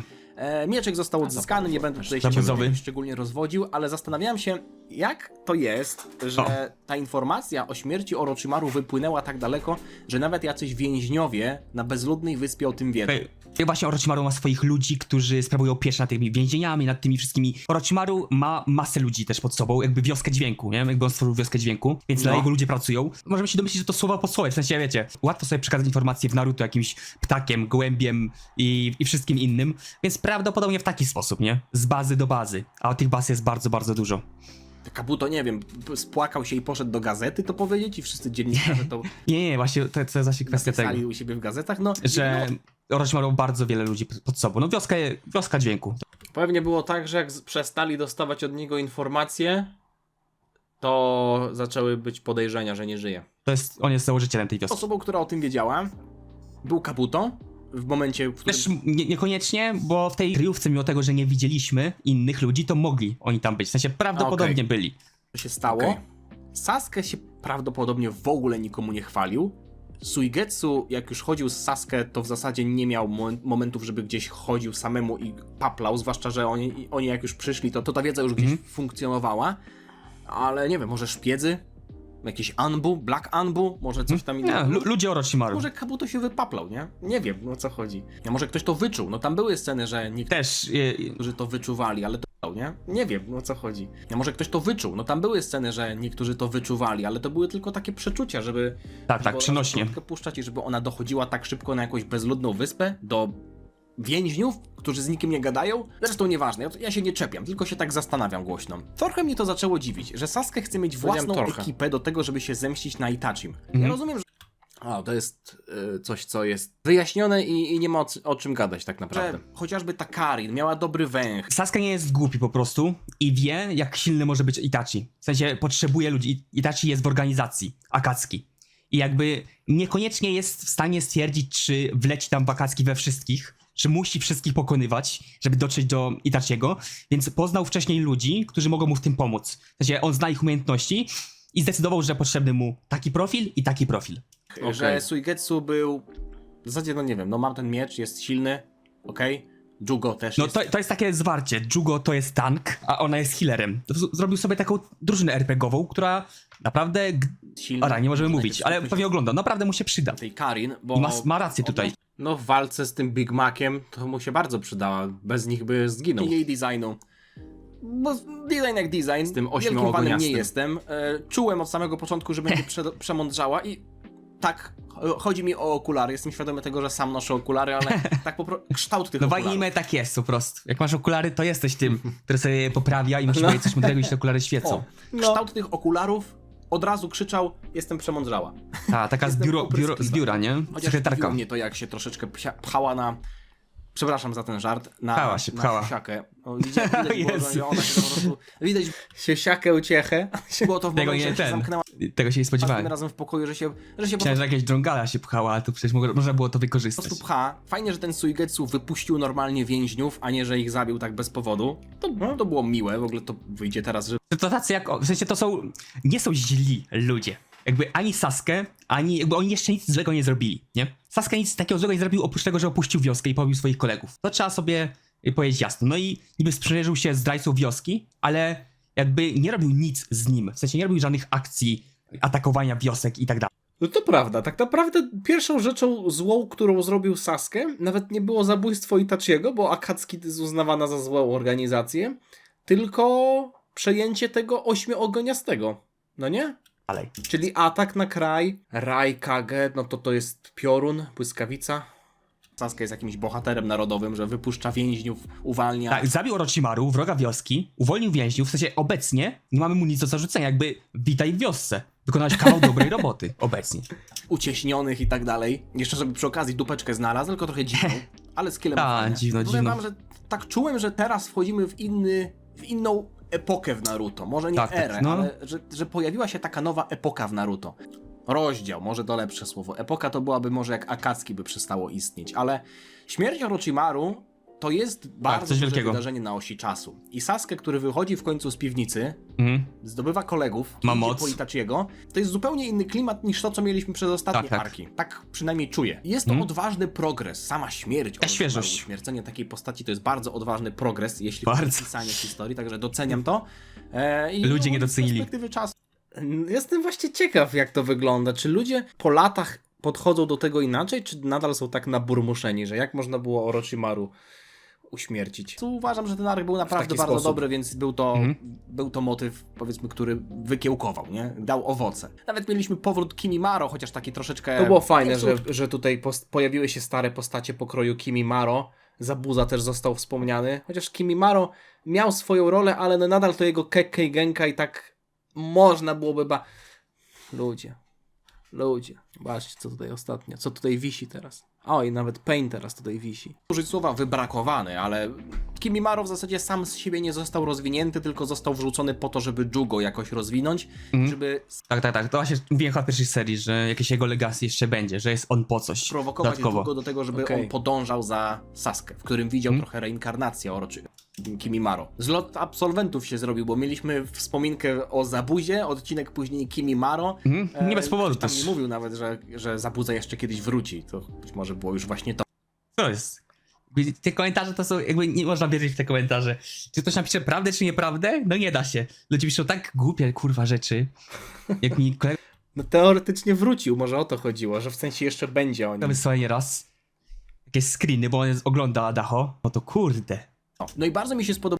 No nie da się tego rozróżnić, co jest prawdą, co jest nieprawdą. Ja sam jestem zdziwiony, co ja słyszę nieraz. To, że Jugo ma tego oryginalnego Kersmarka. Nie dość, że jest O, wyjaśnione w ten teoria. sposób to, O jak Jezu, co za Orochimaru dawał Kersmarka innym, bo to też było takie po prostu z dupy, gość daje im moc, która ma możliwość ich transformowania w 2 stadia.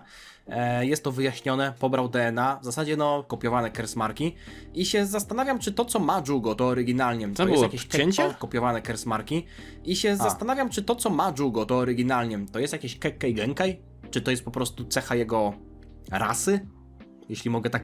Kersmark do tej pory nigdy nie był nazywany O! Kekkei Wyciął, kurwa wyciął, coś gadał i wyciął. Genkai, no nie? Więc to nie wygląda jak To bardziej jego oryginalne jest, ale to właśnie jutsu klątwy jest. To się nazywa jakoś po japońsku i po angielsku, ale nie jutsu, zapomniałem. to jest po prostu bardziej O. transformacja, tak to widzę. Ale wiecie co? Byłoby fajnie, gdyby Jugo znał judo. Nie, żartuję.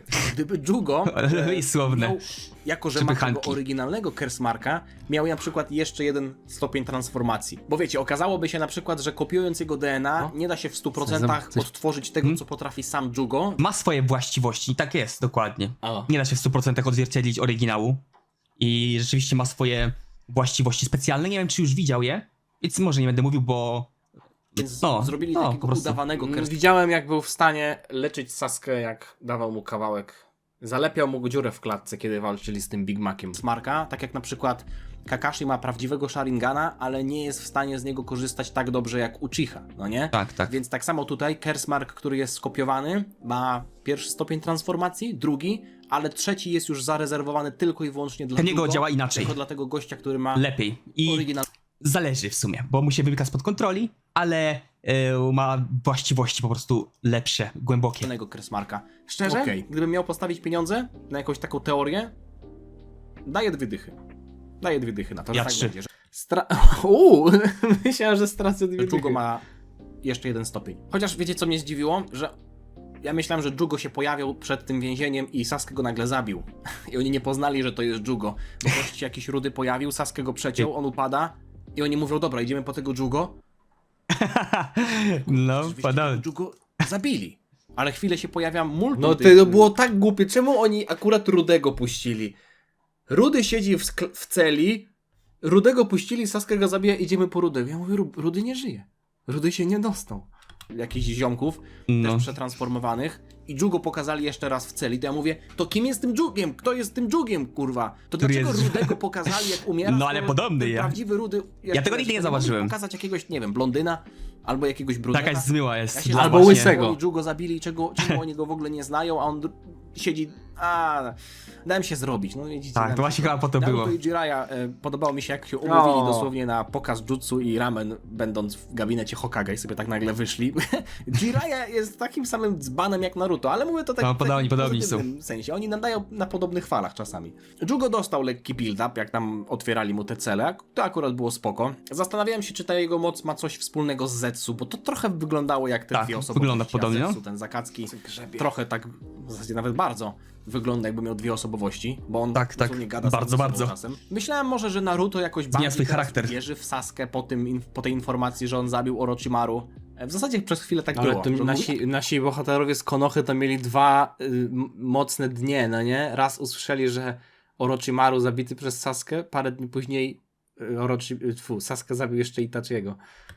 to Sasuke wraca na chatę, a się okazuje, że jednak nie No. wraca na chatę, tylko dalej idzie zabić Itachiego, ale no to jest mimo wszystko jakaś informacja, że on nie odpuścił aż tak bardzo, że on zależy mu na tej zemście na Itachim, ale w sumie może jak już zabije tego Itachiego, to da się namówić. No, Tak, tak, tak. Nie? W sensie Nie wróci pokonają Itachiego i się zawiozą, do nie? Orochimaru. Do wioski. Bo okazuje się, że Orochimaru Zawinął. to miał sierociniec taki, zbierał biedne Dokładnie dzieci tak. do ogólniki. Dokładnie tak.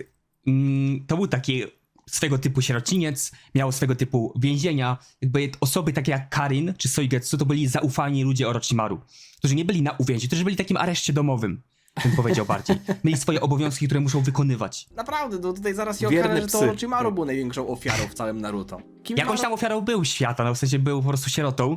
No i czy było mu szkoda sierot? No tutaj bym raczej, może w jakimś małym stopniu, ale raczej chodziło o króliczki doświadczalne, nie?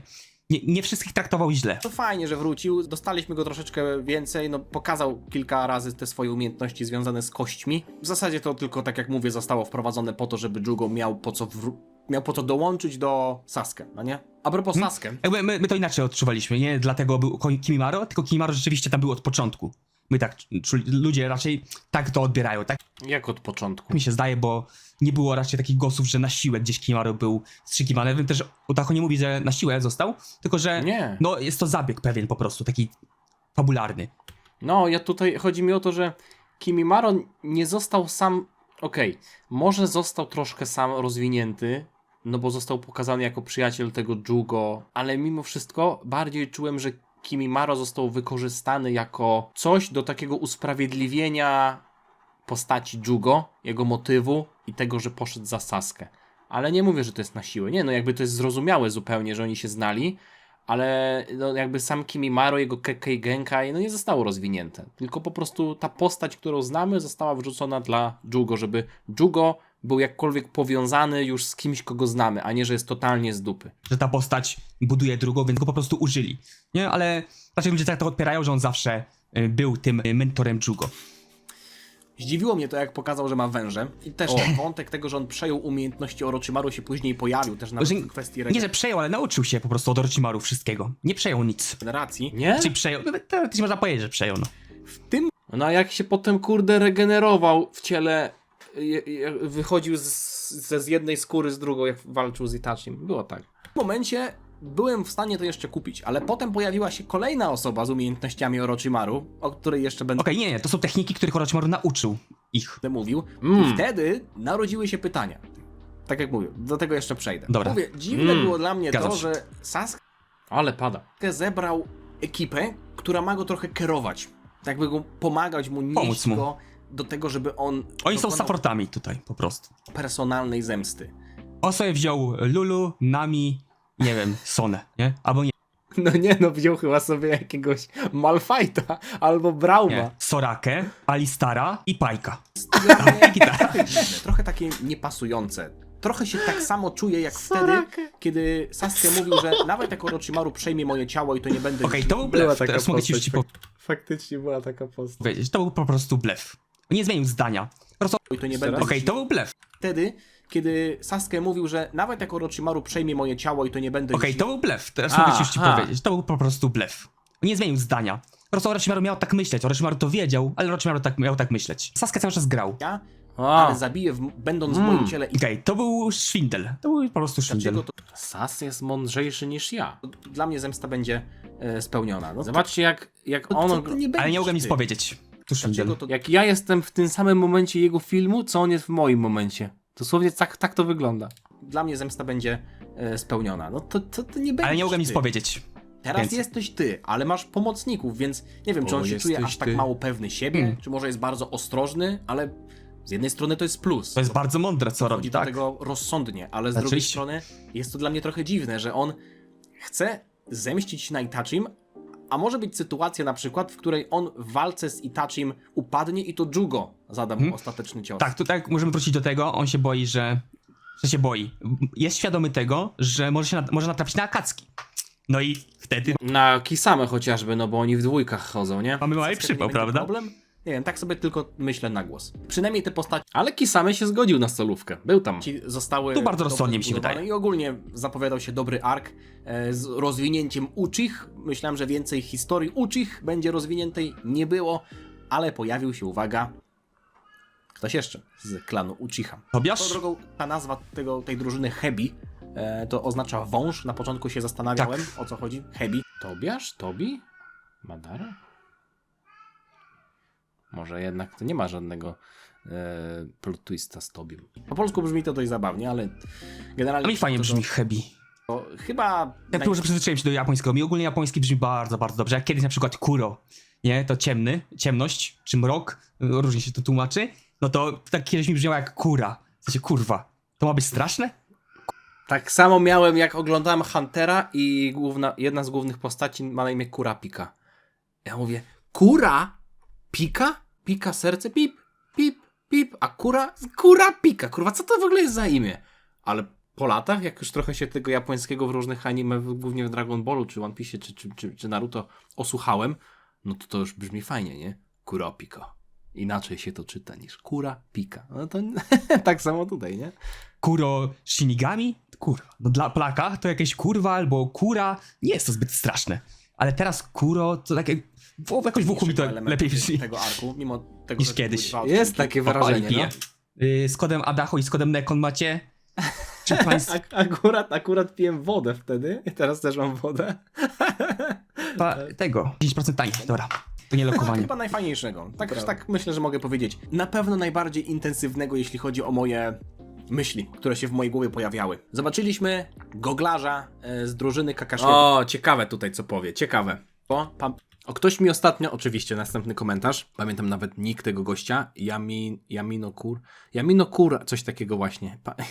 Yaminokura chyba właśnie. Powiedział, że Obito został tak napisany, żeby ludzie myśleli właśnie, że to jest teoria dla mało inteligentnych, że Obito to jest Madara i że to specjalnie było tak napisane, że to wcale nie jest on. Pachnie mi to trochę takim Aizenowym właśnie podejściem, jeśli wiecie o czym mówię. Ale nadal, mieszanie niepotrzebnie betonu. Przypomniałem sobie tamto zdjęcie, jak Minato.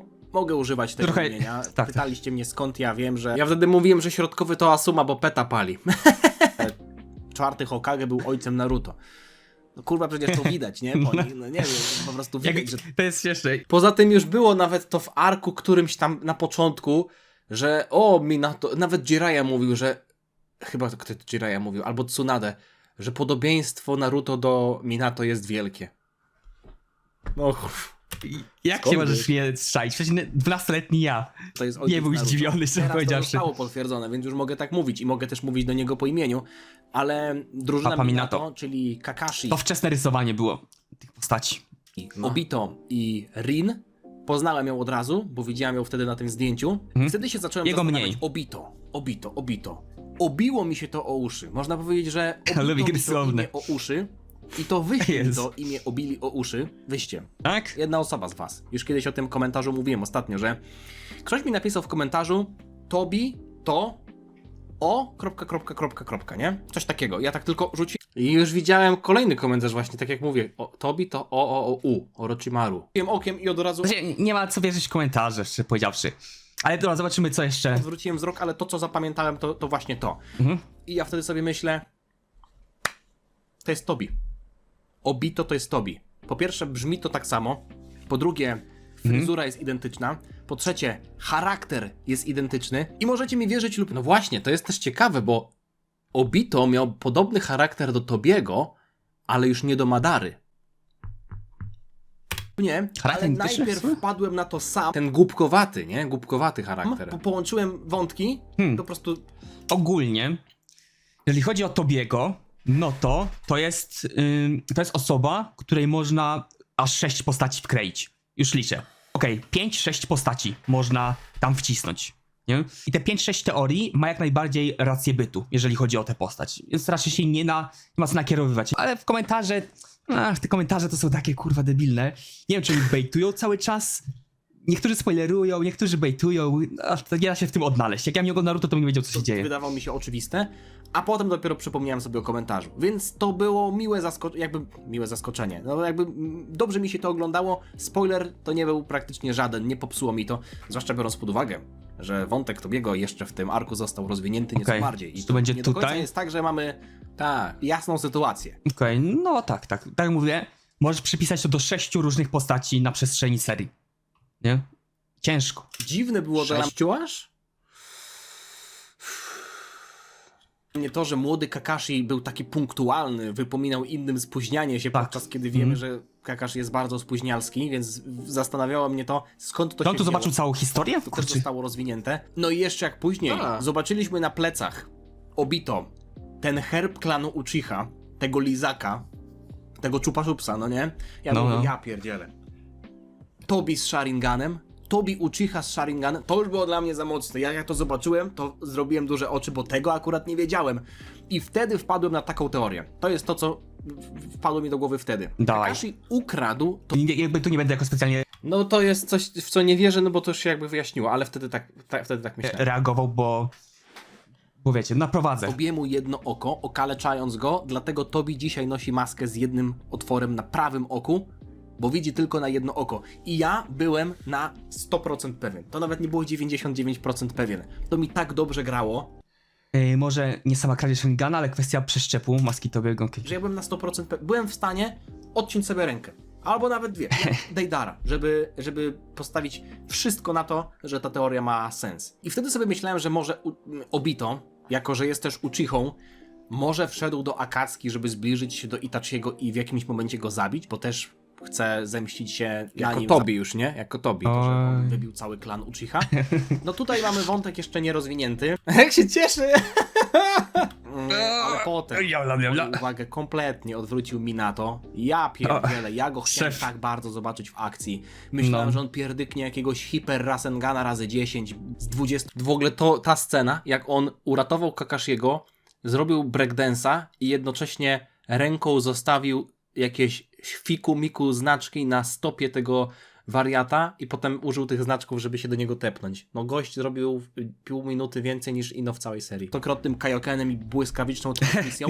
Nie było tak, ale zrobił nawet lepszy. Ja pierdzielę. Tak. Ja To jest 10 myśliciel. sekund w akcji Minato i dla mnie on już jest gołtem. On wygrał plebiscyt na najlepszą, najbardziej lubioną postać w Naruto, mimo swojego screen time'u. Naprawdę? To jak Gogeta jakiś albo Vegito, dosłownie jak fuzję w Dragon Ballu, nie? 5 minut czasu, a uwielbiane i wałkowane w grach.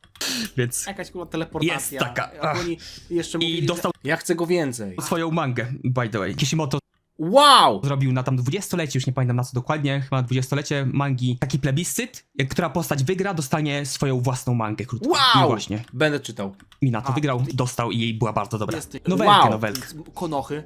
Mój stary mówił, żebym na ciebie uważał. To jak tatuś Frizy mówił do Frizy, żeby ten uważał na Birusa i Majin Buu. Ja już wiem, dlaczego, jak była walka Hiruzena i Orochimaru na dachu i Orochimaru wypuszczał trumny i wypuścił jedną, dwie, gdzie były ciała pierwszego i drugiego Hokage i chciał wypuścić trzecią i Hiruzen mówił, kurwa, tylko nie to. Tylko nie mogę dopuścić do tego, żeby ta trzecia trumna... Nie będę tutaj raczej nic mówił, jeżeli chodzi o poziom siły, kto jak, dlaczego. No już pamiętam, że na dachu te klony to nie miały pełnej mocy, ale no to podejrzewam, że tam był właśnie Minato. To nie wiem w sumie, po co mam uprzedzać jakieś tam fakty. W sensie, na przestrzeni serii wszystko się okaże, kto jest, kto jaki silny jest, w jakichś retrospekcjach i tak dalej, nie? Bo tam prawdopodobnie było ciało Swego czasu. Hokage i jeśli ono byłoby chociaż trochę silne, tak jak Minato na tych flashbackach, koniec. To jest Konoha Crash. Konoha Crashed wtedy by było. Kilka słów na temat ojca Sakumo Hatake. Że gubię się w tej historii, bo nie wiem, ile to było pokazane. Bo jakby wiecie, wy wiecie, o co mi chodzi. Ciekawostka brzmi tak. W okolicach 2007 bodajże roku, bo to... O czym ja tu mówiłem? Kurwa, nie pamiętam. Był jeden z moich pierwszych obozów judo. Okej. Obozie judo mój tata Bo mnie judo potrafi. Kurde, zawsze się chciałem uczyć jakiegoś karate albo judo. I tylko liznąłem boksu. odebrał w Borowicach, koło Karpacza. Pojechaliśmy na kilka dni do Karpacza z moim tatą i nocowaliśmy w pensjonacie, który nazywał się Biały Kieł. O! No Też coś mam z Naruto, moi drodzy. To był mój pierwszy kontakt z Naruto. Jakie połączenie. No i co ciekawe, Historia zatacza ojciec koło. Kakashiego nie miał maski. A rok wcześniej, bo też byliśmy w Karpaczu, nocowaliśmy w pensjonacie Szarotka. Maski na twarzy, więc to nie jest jakoś... Genetycznie nie są brzydcy na przykład, albo nie mają, nie wiem, nie mają takich nosów, albo nie mają Był taki zębów, odcinek, się wstydzą i noszą maskę. Kakashi od małego nosił maskę, a ojciec nie nosił maski, więc jestem ciekaw, o co chodzi z tą maską. I nie kupuję to, że w tamtym filerze, że ma pod spodem drugą maskę. Chcę wiedzieć, znaczy, okej, może powinienem ugryźć się w język. Może też, ja też powinienem się Nie ugryźć w mówcie mi, język. dobra? Nie mówcie mi. No. Po prostu Właśnie. idźmy dalej. Zresztą kiedyś mi powiedzieliście, że Kakashi też ma mroczną przeszłość. Ja tam sam się domyśliłem, bo on też mówił bezpośrednio do Sasuke. To związane z tym. Tam do Naruto. Nie, do Sasuke chyba to mówił, że on też stracił przyjaciół w życiu. Więc no tutaj ta scena z ojcem, który sam sobie odebrał życie, to było mocne. No weź, przykra sprawa.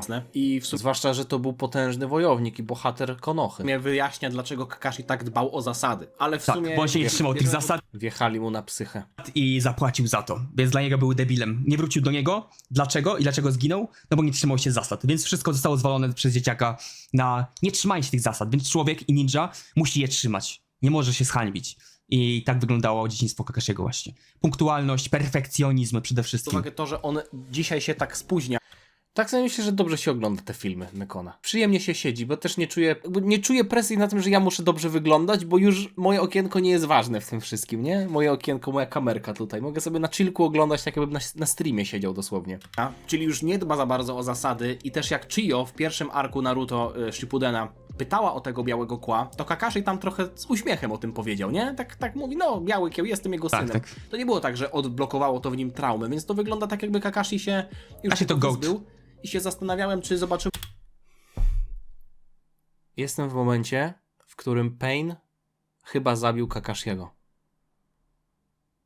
I dla mnie to jest kurwa dramat. To jest, jeśli to jest prawda, bo nie wiem, czy to jest prawda, to jest kurwa najgłupsza i najgorsza śmierć w ogóle w anime. Mamy moment, w którym on się tego wyzbył. I w sumie jeszcze w tym flashbacku zobaczyliśmy Okej, dobra, bo ja tak właśnie myślę, że jest ten flashback, czy jest pocięty. ten moment. Obito ciągle Ale tak kroplił oczy. po kolei omawiam. I zastanawiałem się, o co tutaj chodzi, bo może chciał chronić te oczy, no bo on chciał przecież przebudzić tego Sharingana jak najszybciej. Miał te oczy klanu Uchiha. Potem wzroku miał. Nosił gogle, żeby chronić te oczy, bo to były jego najcenniejsze rzeczy, które mogłyby sprawić, że on będzie silniejszym ninja. Tak sobie teraz myślę, bo w zasadzie to nie zostało powiedziane, dlaczego nosił te gogle, ale domyślam się, że chodziło po prostu o to, że chciał chronić oczy. No i potem kłótnia. Tutaj tak, jakaś suchość oczu czy wada wzroku, nie? Jakby tutaj więcej takich teorii nie ma. To i No, myślałem, że tam więcej jest. No. Suchość oczu, kurwa. Kakashiego. Generalnie, no jakby obaj mają rację. Tak, też się z Można tym zgadzam. zrozumieć jednego i drugiego, kiedy Kakashi mówi... Ja nawet bardziej tutaj Kakashiego jestem w stanie. W sensie, jeżeli chodzi o takiej, no kurwa, moja przyjaciółka była osoba, w której się zakochałem, no to bym poleciał. Ale Kakashi jest tutaj logicznie, ma sens. No, my musimy wypełnić misję, bo inni zginą, inni na tym ucierpią. Wielu ludzi, niewinnych. My jesteśmy shinobi. Zostaliśmy wysłani na misję, której byliśmy świadomi całkowicie. Wiedzieliśmy, na co się piszemy. No. Kakashi ma całkowitą rację, po prostu. Jeżeli chodzi o czystą logikę, ale nie na czystej logice świat się opiera. Misja jest najważniejsza, Dokładnie. okej.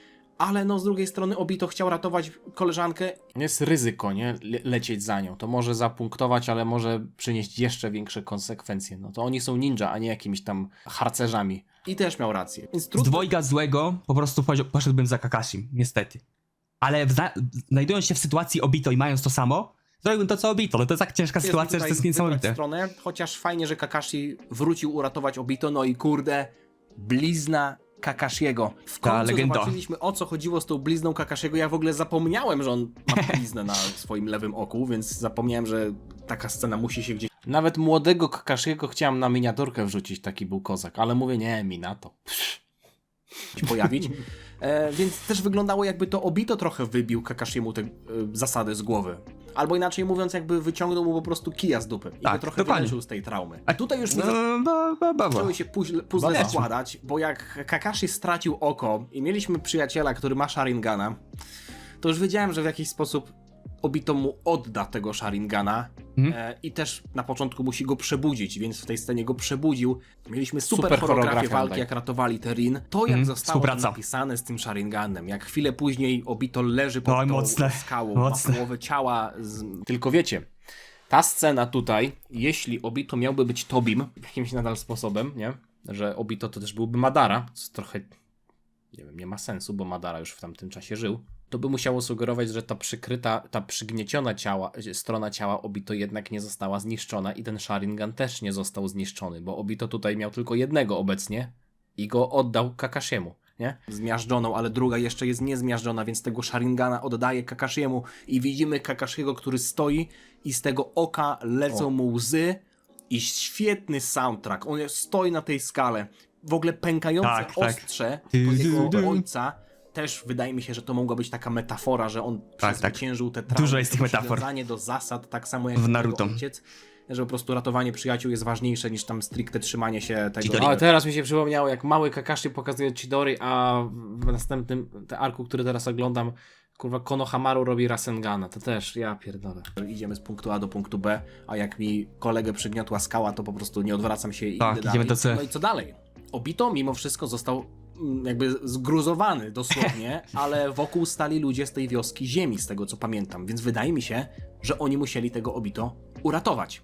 A nosi on maskę, bo ma po prostu poharataną twarz. Tu jeżeli jakie fakty znamy, no to Obito połowy ciała została zmiażdżona. Co najmniej. No a potem został zgruzowany. Te fakty znamy. Ruszył, gdybym się w ogóle nie domyślał, że Obito to Tobi, ale tej No, nie tak szybko, nie tak prędko, nie? imiona. Ale no. zaraz będziemy wiedzieć, że nie tak Gdyby prędko. oni go nazwali Mariusz. No, Wiecie, to też jest takie zbyt proste. Ja tutaj byłem, Obito Tobi. No byłem zbyt pewny siebie. kurwa. No chyba dość proste. Jeszcze jedno oko ma, łatwo się domyślić. No, nie, ale nie wszystko takie jest. Nie? to może Niby na fryzura, tacy, ale jednak nie. może zachowanie by pasowało do Tobiego, ale Obito, Tobi, no przecież to brzmi praktycznie tak samo. Pcha się po prostu Więc, na język. No mimo wszystko to jest materiał na najlepszy ark w Shippudenie. I kurde, nie wiem, czy ten ark przypadkiem nie jest moim ulubionym, bo momenty takie wow Jest, w porównaniu do tego, co będzie, pewnie Dachu już możliwe, że obejrzał. No były to naprawdę bardzo taki mocne. skwarek. Myślę, że Obito, Tobi, jak się dowie, że on kochał Rin, a Rin tak naprawdę kochała Kakashiego, który jej nie kochał, to tak było. będzie mu przykro. Niestety znowu zobaczyliśmy kolejnego Jinchuriki, który został złapany na off-screenie bez historii. Przykro mi to. Nekon ostatnio mówił, z czym Tak. się zgadzam, że Akatsuki jest zbudowane kosztem To ja. Jinchuriki. Moim zdaniem można byłoby budować jedno i drugie. Moim zdaniem też. Kurczę, no to jest strasznie jednak zepsute. Ile się tego nie słucha, Ale ośmiogoniasty został troszkę zbudowany, plus też jest jeszcze kwestia tego jego ojca, tego Kage, nie? Który się chce mścić na Sasie. nie ogląda opinii, no to nie da się mieć innej opinii, Mimo naprawdę. wszystko cieszę się, że obejrzałem ten filler z trzecim Tak. I co złego byłoby w tym, gdybyśmy zobaczyli dłuższą historię, jak Itachi i Kisame próbują dorwać właśnie tego ogoniastego i jakąś tam jego historię. Co komu brakuje? W sensie, rozumiem, że dynamikę chciał zachować Ikemoto. Jak się dzieje coś, że Sasuke zabija Orochimaru, buduje drużynę, chce się włamać, Kishimoto. chce się wpierdolić gdzieś tam w Itachiego, no to rozumiem jakoś, jeżeli chodzi o pisanie. Sunbeam, no nie? Jak mieliśmy Guren i tak dalej, bo widzieliśmy, że będą Sunbiego pieczętować, a my, ja wiem, jak on został złapany, więc jakby tutaj Tak, też tak. pełnia historii Tak. nieco bardziej wybrzmiała. No i Jasne. zdziwiło mnie to, że Sasuke zna jakieś koty z innego miasta. Nie wiem jakim cudem, bo w zasadzie Sasuke Fajne kotki. całe życie siedział w Konosze, potem dopiero zaczął... Znaczy nie do końca. W sensie oni robili misje wszędzie, nie? W całym kraju. Więc podróżowali. Tak samo jak był u Orochimaru, to nie był zamknięty w piwnicy. Sasuke też podróżował wtedy. wychodzić na misję. Może to były jakieś To nie koty, wiedziałem. które były wędrownymi kupcami i oni A to chyba z pierwszej serii akurat te mieli koty są. jakieś po prostu konszachty z klanem Uchiha, więc to te koty przychodziły do Znają Konohy, się a nie z Uchihami. Znają się z Uchihami. Uchiha do nich. I potem bardzo, bardzo podobała mi się scena, w zasadzie kilka scen między Naruto i Jiraiją, kiedy No, Naruto to był czuć bardzo taką- podłamany, Jiraiya wziął takiego na trochę ramen, ojca. I nawet na samym końcu mieliśmy taką drobny szczegół, kiedy Jiraiya dał mu plasterek wieprzowiny, tak mu położył No, że w się misce dzieli nim.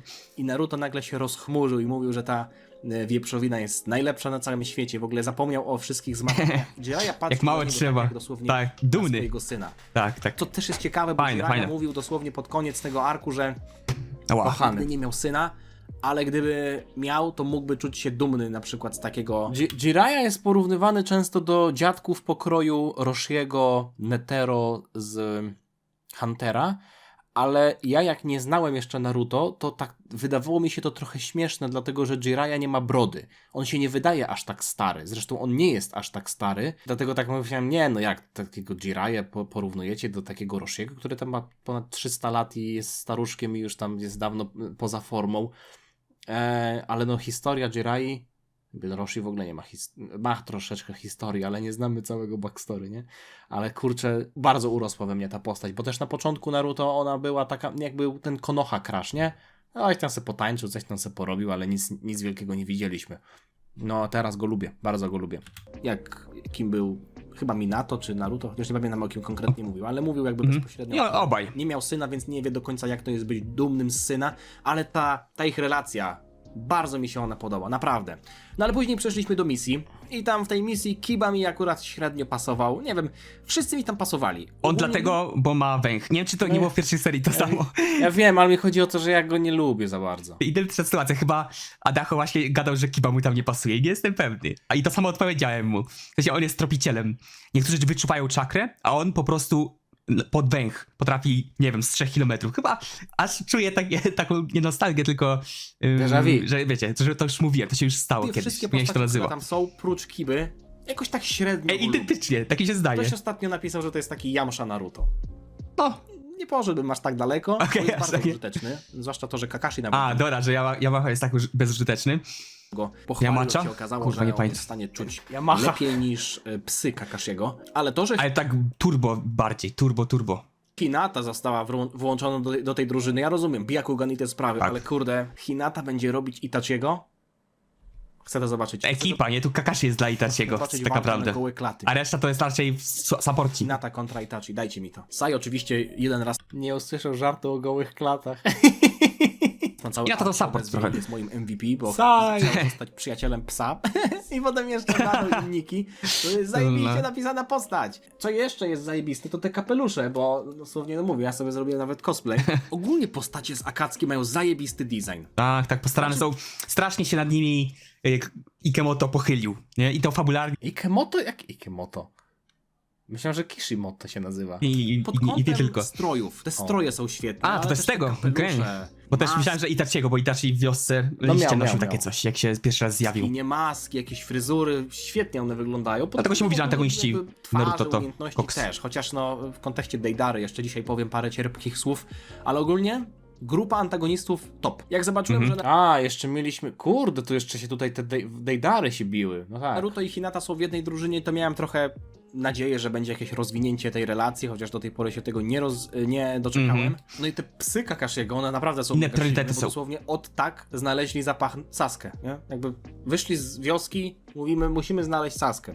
Pies wącha, o tam, 300 km w tę stronę. No i Może Patasau. 300, a 35, nie? I idziemy. To są ninja, Sasuke za bardzo się nie ninja krył, dogi. Więc to też może jest kwestia Ninja tego, dogi. ale kurde, no szybko poszło. No i potem mieliśmy taki montaż, To trop że tylko ja znaleźli, nie? czułem się jakbym siedział w betoniarce, bo pokazują, że śledzą grupę Naruto, Tak. ktoś śledzi, potem, że To nam ktoś kręcili śledzi w głowie, Sasuke, kurwa. potem się okazuje, że to może Sasuke śledzi Naruto, nie, to Kabuto przyszedł do Sasuke, nie, to Kabuto przyszedł do Naruto, to Sasuke tak naprawdę kto śledził? Tobi. Kabuto się śmiał trochę z tego, bo wyglądał na No. bezrobotnego, tak przyszedł i mówi, no kurwa, ja już nie mam co robić. Okej, nie? to się też dowie Ale tego, dobra. Orochimaru nie żyje. No tutaj mówiłem właśnie, że Orochimaru jeszcze gdzieś jest. Ja ogólnie Naruto to jestem pod wrażeniem, bo ty mi pokazałeś, że można znaleźć przyjaciół. Chciałbym być taki jak ty i potem ja mu zwracam honor, bo się kurwa okazuje, że witamy Orochibuto. Jasny No, gwint. no tak. I to właśnie kolejne legacy Orochimaru. Jak pytasz. On ciągle gdzieś tam jest, nigo, że go nie ma. Co to jest za gość? W przeszłości, w przyszłości. Orochibuto się odradza, nawet jeśli nie odradza się w swoim ciele, to gdzieś wraca. Przejął umiejętności Orochimaru i teraz jest przechwytywany w 1/3, jego ciało jest przechwytywane przez Orochimaru, czyli Orochimaru jeszcze żyje, ale jednocześnie Sasuke przejął umiejętności Orochimaru. Nie przejął umiejętności Orochimaru. coś wyciął. Zabił go po prostu. Nie? To też trzeba sobie tutaj jasno powiedzieć. On nic nie wyssał od Orochimaru. Ma kurs marka. Tylko. I to jest moc Orochimaru, ale nie No to jak to w takim razie, skoro Orochimaru wyszedł sobie normalnie z Sasa w walce z Itachim? stricte Orochimaru. Tylko od. No to o co tu chodzi? I to jest ten moment, do którego chciałem przejść, czyli ja rozumiem, że Sasuke przejął jego umiejętności, A nie wiem skąd w sumie wziął to, że przejął jego się umiejętności. spotkał z nim no bo on kurde robi takie rzeczy, no odradza się, robi jakieś wężowe sprawy w jego głowie i Możliwe, że wzięło się żeby, to stąd, że nie widziałem, żeby takie rzeczy robił wcześniej. zobaczył te węże, ale no jakby, no, tak samo Anko potrafi te węże. Ona nie przejęła jego umiejętności, A, naruszyła się. on przejął jego Aha, umiejętności. Może nie jego, wiedziałem. może jego bardziej taką mentalną sferę przejął, ale jego Nie, ciało nic. to pocięte leżało dalej w tym pokoju i może to przejął Kabuto. Nie wiem. To na razie to nie będę mówił, ale nie, jakby Co to tu, nic ten te desy. umiejętności Orochimaru się rozmnożyły i teraz i Sasuke ma trochę, i Kabuto ma trochę. Może zostanie to później wyjaśnione, mam nadzieję. prosto. Podobało mi się to, że z tej sagi zrobił się taki mecz gwiazd, bo mamy bardzo dużo znanych postaci, które już poznaliśmy wcześniej i one się ze sobą konfrontują. Tak, to tak, było to fajne bardzo jest. ekscytujące, lubię takie akcje. Ja też. Tobi, dobry wariat, jakie tam głupoty gadał cały czas. Wtedy sobie pomyślałem, Prowokował. że Deidara senpai! On fajny był. Tobi tam w ogóle. Myślałem właśnie, że to Obito jeszcze, bo wtedy nie było nic o Madarze. Kurde, żałuję, że nazwali tamtego Obito, bo było się łatwo domyślić, że to jest Tobi. No właśnie, Chyba, że mnie zaskoczą. Chyba, że mnie ja zaskoczą. tak czekam i nie mogę. Oglądałem to tak talepie. dalej i doszedłem po raz kolejny do wniosku, że nie jestem za bardzo fanem umiejętności Deidary. Kurczę, No, ja ale- jestem fanem, dużo ludzi jest, że jest takie trochę obrzydliwe, ale Nie ja. mu talentu, nie odmawiam mu użyteczności, ale kurde, Tak, twojej fantazji, kreatywności, to artysta. to po Prawdziwy prostu mało artyzm. atrakcyjne dla mnie wizualnie, audiowizualnie nawet bym powiedział, więc kibicowałem w tej walce Sasuke. Dla mnie fajne. I uważam, że Sasuke naprawdę Nie może dobrze jakiś super... Kwestia gustu, kwestia gustu. wszystko przemyślał. Deidarę trochę czułem, że dali po to, żeby Tada! przegrał, po to, żeby wzmocnić Sasuke, w sensie, żeby w naszych oczach pokazać, jak Sasuke jest silny, ale takie sceny, jak na przykład Zaraz Sasuke wyjaśnimy sobie wszystko. wyrasta węże i robi sobie z nich linkę jak Spider-Man. on się dosłownie przekształcił w jakiegoś Thermomixa. Kurwa, To właśnie jest w stanie kursor, nie? wygniatać ciasto, zrobić Wąż. herbatę, nie wiem, ululać mi synka do snu i jeszcze zmontować szafkę. On potrafi wszystko. Regeneracja potem jeszcze się okazało, że ma regenerację. No. Latanie. I w walce z Itachim jeszcze więcej robił, bo wyszedł ze z mordy własnej, jak Oro. 2 stopnie tego Kersmarka, węże, nie węże. Po to był mu Orochimaru, nie? Po to... No i chwilkę Nauki. później dostaliśmy drobne backstory związane z I tutaj Deidara ma jakoś też 14-15 lat. Jest Deidaro, kurewsko młody. które okazało się- Kurec mi wiekiem mogę cały czas... Nie bierz tego i nie bierzcie tego tak dosłownie, bo mogę tutaj się mylić. Tak samo jak powiedziałem ostatnio z Kakuzu, że ma 120 lat. No nie. 91 miał. I mi się pomyliło z kimś innym tam w przyszłości. Więc nie na 100%, ale ja to tak zapamiętałem. Że tutaj Deidara ma jakoś 14-15, jest turecko młody, a Itachi tutaj wychodzi na to, że też ma jakoś 15. z Uchihami. Nawet to było fajne. Kilka takich kadrów, Ale wygląda poważniej, jest wyższy. jak na przykład Itachi. Tak, to jest dlatego, że zauważył w Itachim, powiedział nawet do niego tak samoistnie, że to jest prawdziwy artyzm, nie? I on nie chciał tego dopuścić do głowy. Nie może być nic innego, nie może być nic lepszego niż mój artyzm, niż moja sztuka. To jest niemożliwe. Dlatego właśnie chce się zemścić i na nim, i na Sasuke, bo chce wyprzeć te ich super noszenie się, te ich edge'owatość. No. Nie chce tego uznać, mimo tego, że poświadomie to uznał. Stojący w biurze tego... Jest to jakaś historia fajna. Nie było to jakoś bardzo skomplikowane, po prostu Tak. to był Deidara, który dostał manto od Itachiego i na tym polegała W większość ogóle ta karta komputerów, jak na... w nowych kartach, tylko ładniejszy to będzie, nie taki kadr, ale na podstawie tego będzie Bandai Namco karta Itachiego. O! Bardzo ładna. Na przykład Itachi Tam było stojący w fajnie. biurze tej świątyni. Nie było to jakoś bardzo skomplikowane, po prostu to był Deidara, który dostał manto od Itachiego i na tym polegała Genjutsu. większość tego backstory. No i później Deidara zaczął rzucić całą tę pozostałą mordoklejkę. Ja aż tak mówię, oczywiście, że gigant, bo w Naruto te walki gigantów to jest norma, bo albo mamy te wielkie bestie przywołane, jak Kama Bunta No to i była tak taka dalej, bomba, albo mamy ten, bestie nie? ogoniaste, albo potem Susano, wiem, że coś takiego będzie, Już było. Ale jak... nie będę nic mówił. a czasem po prostu żygowiny Deidary. Bardzo mnie zdziwiło to mimo wszystko, że też że Susano. ten klon nie wybuchł tak tradycyjnie, tylko dosłownie żywe istoty zaczęły wybuchać. Tak, to będzie wyjaśnione. Podobało mi Poczekamy. się to, jak zostało to wytłumaczone. Okej, dobrze, nie gadałem bez sensu. Wybuchające bakterie. To Mieliśmy pojebane to jest. po raz kolejny te retrospekcje z poprzedniego odcinka, czyli to backstory Deidary, który widzieliśmy dosłownie, tak jak mówię, odcinek temu, ale już machnąłem na tą ręką. Tak samo jak na to, że Sasuke sobie lata jak ptak. Jak ptak. Ej, nie znam tego. Jak młody jak. Zapomniałem, że go tutaj wkleiłem. Lecę tam, gdzie powieje wiatr. Kurde, dużo znam tych kulów i tak dalej, ale tego nie Młodego znam. Yanga I fanów młodego Yanga. Kurde, muszę Mieliśmy nadrobić. 2 razy w ciągu 5 minut taki sam motyw, że Sasuke niby przeżył i za Deidarą się pojawia. Okej, tu jest taka kwestia dwóch rzeczy, że Sasuke kontruje całkowicie umiejętności Deidary dzięki elektryczności, niestety. O, no to prawda. Tak się tutaj złożyło. No i Sharingan jest turbo broken jak skurwys. I na Deidara też jest dość czuły na tym punkcie, Kitachi już sam pokazał. 2 Sharingany, także trochę to było monotonne, chociaż no to nie było aż tak złe.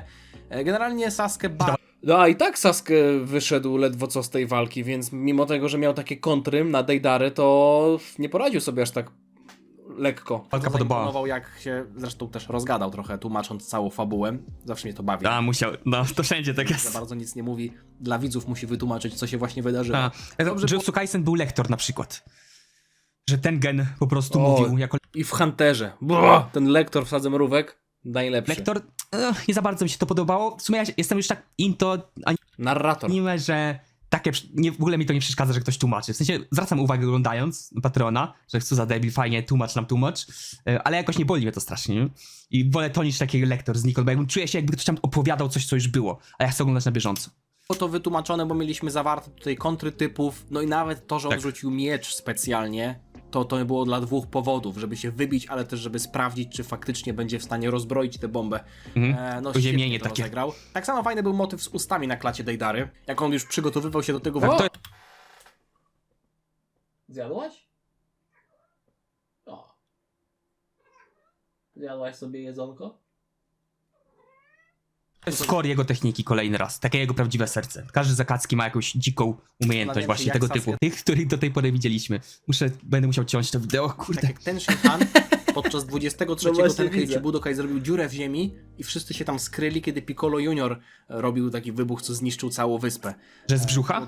To było to? Dziwne, bo to wyglądało tak, jakby wybuch szedł tylko w bok, a oni byli 2 metry pod ziemią i już już nie byli ranni w związku z tym. Umiejętność z tym samozniszczeniem w zasadzie jest dość dziwna i to też czuję, że nie zostało jakoś dosadnie wytłumaczone, bo Tak, gość jak w przypadku Kakuzu i Hidana, bardziej Kakuzu, podobny do trochę Kakuzu. To jest to znowu rdzeń, jak Sasoriego.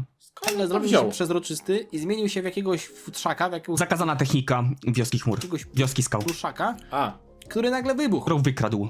To Data wyglądało Book trochę jak Quest. taka esencja. Jak Sasory miał taką esencję życia, ona była bardziej taka mechaniczna, ale Kakuzu też miał przecież te serca, które były jego Tak, esencją. jest. Może Deidara też miał taką esencję, ale na pewno jakąś inną, no bo przecież oni go wcześniej pokonali jakby nie atakując bezpośrednio w esencję. No zresztą, myślałem, że Sasuke po prostu, nie wiem, strzeli Ręce mu wyrwali, no to tak. piorunkiem w tę esencję i rozbroi tę bombę, nie? No bo już strzela Nie miał czakry w ogóle. takimi piorunkami. No i potem się okazało, że tak naprawdę Sasuke skrył się w tym Manta, on się nazywa? Ostatnio patrzyłem sobie na karty z Mytosa Naruto i tam był chyba ten wąż, co się nazywał Manta. Wężu, nie pamiętam jak on się nazywał, jakaś Manda. mamba? Manda. Magda. Czarna mamba? Wydaje mi się, że to musiał być taki plan B Sasuke, którym się Zaraz może powiem o tym. podzielić z Suigetsu, bo on dosłownie rozwinął zwrój, polał kroplą krwi, przywołał Sasuke i węża, jakby wiedział, że Sasuke tam będzie. Że jest taka możliwość. Mamba też miała Sharingana przez chwilę, ale później zostało wytłumaczone, że Sasuke dosłownie omamił. Tak, to tak działa. Jak chcesz właśnie przejąć kontrolę nad takim zwierzęciem, które niekoniecznie będzie ciebie słuchać, no to właśnie mu też się pojawia twój Węża Sharingan. To dlatego chociażby, no Sharingan w ogóle chyba, oczne jutsu, bo Paina zwierzaki też mają Rinegana. Orochimaru Sharinganem. No Sharingan jest budowany po prostu co odcinek wręcz. Tak, Zastanawiało mnie to też, dlaczego Itachi wie, że Sasuke nie zginął. Może wie, że Sasuke jest tak silny, że nie przegrałby z Deidarą. Może to jest tylko przeczucie, Wierzy. a może też w jakiś sposób to czuje. Może mają jakąś braterską więź, no nie? Zresztą Jiraiya, Tsunade i kilka innych osób też coś tam poczuło. Itachi zresztą też, jak Orochi. To bardziej oni są bardzo czuli na na jakieś znaki. Jest sztora, albo właśnie niebo pojawi się czerwone, no to ona wierzy w to, że po prostu coś stało się strasznego i Orochimaru wtedy umarł. Nie? Oni się tym bardzo mocno kierują. Też z mitologii jest, no. Więc może coś jest na rzeczy. Tak, Podoba mi się jest. to, że nasza ekipa, Nie logicznie, ale tak. powiedzmy. jak dobiega na Tak właśnie historycznie, bardziej jak to wytłumaczyć. miejsce, gdzie coś się właśnie wydarzyło, 5 minut i oni wszystko już wiedzą. Nawet nie 5 minut, 15 sekund, dosłownie mija. No, oni tak off-screen bardziej latali. Okej, tu się bił Sasuke, bił się Do z okolic. Deidarą, więc pewnie też był inny Akatsuki, poszli w tę stronę, wszystko wiemy, jakbyśmy dosłownie oglądali poprzednie 3 odcinki. Autentycznie mi się to podoba, bo jakby omijamy takie zbędne tłumaczenie, Tak, tak. dochodzenie Tak, oni w tle tego, po prostu żeby gdzieś tam się off-screen dowiedziało, co się latali. wydarzyło, a my już wiemy. No tutaj się też zaczęło tempo podkręcać. Może jeszcze nie w tym, ale w kolejnym arku już tempo... Że to się wydarzyło, więc tylko Jak ja mogłem 40 minut gadać na temat, nie wiem, 9 odcinków było w walce Sasa, a wcześniej to było chyba 6. tracimy czas. No Tak, i moi tak. drodzy, mamy Jest i ona. ostatniego członka, w zasadzie Członkini. Akatsuki. Jest nią niebieskowłosa kobieta. A może to nie do z końca członkini? Jeszcze się okaże. czerwonymi oczami i Jak kurwa nie? ja już oczu się Nie wiadomo, gdzie się zaczepiał, czasach chcą. Bo Kurenai też ma czerwone oczy. Aha, bo ten... Może to dobre połączenie, teraz tak sobie myślę. Okej, bo były postacie pokroju na przykład Haku. No ale mówię, oczu się w tym anime nie będę czepiał, bo dosłownie chwilę później zobaczyliśmy Paina, który ma oczy jak przekrojona cebula.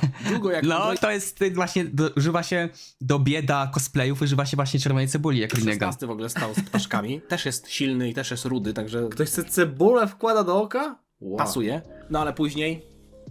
Moi drodzy, ja pierdzielę. Aż musiałem... To był moment, w którym musiałem aż zatrzymać odcinek i troszkę pochodzić. Nie żeby to jakoś rozchodzić, No, ale nie żeby tylko tak ty, nie tylko poukładać ty. to sobie wszystko w głowie. Szefem Akatsuki jest Tobi i Tobi to jest Madara Uchiha.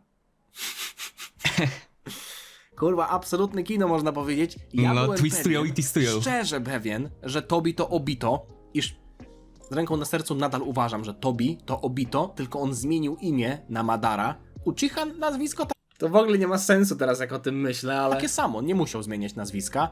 urzędzie. Madara przecież był pierwszy raz wspomniany, kiedy Sasuke wszedł w głowę Naruto i zobaczył Kyubiego i Kyubi mówił: o, kurwa, normalnie Madara kiedyś. A Sasuke mówi: nie znam takich ludzi. I wtedy tego Kyubiego zdmuchnął, no nie? Więc Madara był już wspomniany, ale teraz pytanie.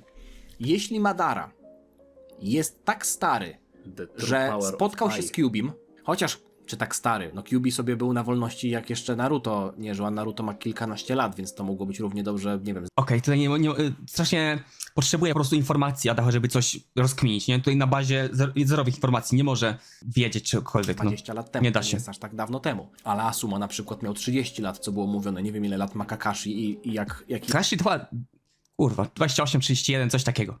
Kakashi to w moim wieku praktycznie. 20. Ile ja mam lat? 29. Około 30 jak jest. Obito i Kakashiego, ale generalnie stawiam, że Obito to jest Tobi i zmienił imię na Madara. Ale powiem wam, że to wejście, jeszcze jak on zmienił w ogóle głos i mówi, że teraz No, będzie tak nagle pokazywał zmienił. prawdziwą moc Sharingana, ja pierniczę. Czyli co? Nie będzie miał 3 Tomoe, nie będzie miał Mangekyo Sharingana, tylko zrobi tam coś jeszcze na oczku, jakiś inny znaczek mu się na oczku pojawi, chociaż widzieliśmy oczko tutaj, jak błysnęło. Zajebiste to było. Zajebiste to było. No i Ogólnie jeżeli chodzi o Tobiego, Super scena. Super scena, kurwa! no to nie można mu jasno przypisać żadnych z postaci. Czyli na przestrzeni czasu jest jaśniej lub bądź mniej jasno, ale nadal nie będzie nigdy wiadomo, więc pewnie komentarze będą, że taki, że owaki, że sraki, a jak się okaże, tak się okaże, więc tych komentarzy i debili, i nie debili, No jak? No powiedział, że Madara. no na szczęście nie zaspoilerują bardzo mocno jakoś. Nie? Te postacie wszystkie istnieją, o których piszą, pokażą się prędzej czy później, ale końcowy efekt całkowicie Adacho raczej jest free. I Madara brzmiał jakby znał Naruto. Mówił, że Naruto Uzumaki nie jest już dzieckiem, teraz już tam ma Obserwują go, bo jest Jinchurikiem, nie? swoich kolegów i jest bardzo silny i to nie będzie łatwe, żeby go przejąć. Tak jakby on miał albo szpiegów, albo przez całe życie Tak, szpiegów też. śledził rozwój Naruto. Coś o nim wiedział, no nie? Dobre. No ale dalej. No nie możemy mówić Ale nawet jakoś dostała super humor, dużo. co mi się podobało, bo dosłownie kilka minut po tym, jak mówiła, że nie może pić, bo jest Hokage, już siedziała ukochana w barze i chlała z Jirają. Ale z Jirayo to się Sasuke nie ma nabijesz. wspomnianą moc regeneracji, co, tak jak mówię, jest... No, kurwa, nie wiem, gość jest już za silny. No właśnie. I've been healing a lot faster since I absorbed Orochimaru's power. No mówi to przecież Sas.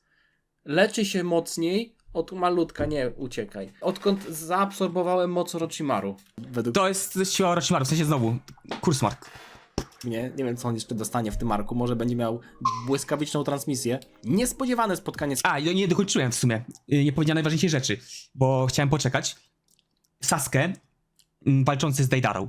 I tutaj jest pokazane z jednej strony, że Sasuke jest super silny, rzeczywiście. Jest turbo silny, ale wychodzi na to tutaj, koniec końców, że Sasuke mimo tego, że miał idealne warunki do tego, żeby pokonać Deidarę, przegrałby. No to przed chwilą powiedziałem, ale to na bazie tego, co Nekon powiedział, że no gdyby nie to, że taka kontra, to Sasuke by przegrał, bo ledwo co uszedł z życiem. Przegrałby, gdyby nie tak zwany plot armor. Bo nagle, jakby tutaj możemy sobie powiedzieć, że postacie sobie znikały, no to Sasuke sobie tutaj nie zniknął od takiego jak Orochimaru, czy jak wcześniej on sam, tylko wezwał węża, schował mu się do mordy i go odezwał. W sensie jakby odwrócił, tylko dostał troszeczkę tą mocą, tą bombą. I to było takie, jakby, dlaczego nikt tego nie robi? Dlaczego Sasuke to zrobił? A w ogóle nie miał czakry na nic, jakby ledwo się ruszał, a tutaj to zrobił. Jakby to jest nazywane takim klasycznym plot armorem tutaj. Strasznym plot armorem. I z przebiegu całej tej walki można wywnioskować, że Deidara był tutaj zwycięzcą. W sensie, koniec końców nie wygrał, ale Deidara sam się pokonał. W sensie, nie musiał tutaj ginąć. On użył tej umiejętności ze względu na to, jak bardzo nienawidził tego, jak są ucieka. To jest psychopata, umówmy się. Deidara to jest psychopata. Gdyby nie właśnie jego ta cecha, to by tutaj Sasuke zabił. Mimo tego wszystkiego, jak Sasuke by go kontrował. Jakby Deidara miał straszne problemy przez tą błyskawicę i przez Sharingana. Jeszcze regeneracja, jeszcze latanie. Wszystko przeciwko Deidarze, a i tak Deidara go przycisnął do tak mocnego momentu, że on się zaczął trząść. No. Sasuke, ten edgy boy, w takiej wersji, który pokonuje Orochimaru, w sensie pokonuje, no powiedzmy, że zabija jego tam wersję już taką upadłą, nagle zaczyna się trząść i spada na dupę, nie mając żadnej czakry, nie? I to jest mocne, to jest turbo mocne. Ludzie tutaj tego nie za bardzo kupują. Uznają to za plot armor. I to jest kolejny raz. Hidan zginął z własnej głupoty tak naprawdę. No i dlatego, że walczył z geniuszem. Kakuzu zginął, bo niestety, no plot armor. I to taki, nie wiem, nawet bym to plot holem kurwa nazwał. Adacho to lepiej nazywa, ja tego pojęcia tak dobrze nie znam. Ale zrobili to po to, żeby pokazać właśnie technikę Naruto. No i tutaj zrobili to po to, żeby uwydatnić Sasuke. A nie dlatego, bo jest od niego silniejszy, nie? Jobbing w Dragon Ballu też jest przykład wielu jobberów. Vegeta zjobował w walce z Hitem, żeby Hita zbudować przed walką z Goku, nie? Mimo tego, że niby byli na jednym poziomie Vegeta i Goku. I to jest to bolące. Zobaczmy, bo to jest fajna akcja. Itachim. To było Chciałem dziwne, sobie że wrócić. Naruto się nagle rozdzielił od innych i spotkał sobie Ale to nie jest dziwne, bo on klony wysłał. Nie wiem, czy to było pokazane. Powinno być pokazane, że Naruto stworzył X klonów. To nawet jasne jest dość, nie? Tworzy 40-50 klonów No dobra, nie, okej, no faktycznie, było tam multum klonów. i Było. one wszystkie przeszukują cały las, bo psy nie powiedziały dokładnie, gdzie kto jest, tylko gdzieś tutaj, na przestrzeni. Jakby zapach się rozmywa, wiatrem unosi gdzieś mniej więcej w tym obszarze, na obszarze tych 10 kilometrów i oni muszą to przeszukać, to jest duży teren. No i także Naruto robi sobie 50 klonów, 100 klonów, 200 klonów i leci. Jeżeli ktoś zobaczy Sasuke, no to wraca i Naruto dostaje informację, gdzie dokładnie jest, nie? O to tutaj No, chodzi. dlaczego- I to jest jeden z klonów. I Itachi mówi, ja w sumie Okej. nie chcę cię bić, tylko chcę z Myślałem, tobą że to pogadać. prawdziwe. Złapał go w genjutsu. No i kurde, to było akurat ciekawe, że Itachi chciał mu coś powiedzieć. Tak jakby Itachi nie do końca chciał łapać te bestie. Bo chyba Jakby chciał się czegoś dowiedzieć. nie zależało mu na łapaniu Tu już miałem potem te kwestie poruszone w arku, który teraz oglądam, ale już nie będę mówił. Powiedział, że chce coś się dowiedzieć, tak? Że chce zadać mu jakieś pytanie. nie do końca Pogadać. chciał łapać te bestie. Jakby nie zależało mu na łapaniu Jinchuriki, tylko Itachi miał swoją własną agendę. Będę śledził ten wątek, bo to jest akurat ciekawe. Ale akurat dziwne to było, że dosłownie sekundę później przylecieli Kakashi z resztą i oni nie wiedzieli, że tutaj był Itachi. Że Klony.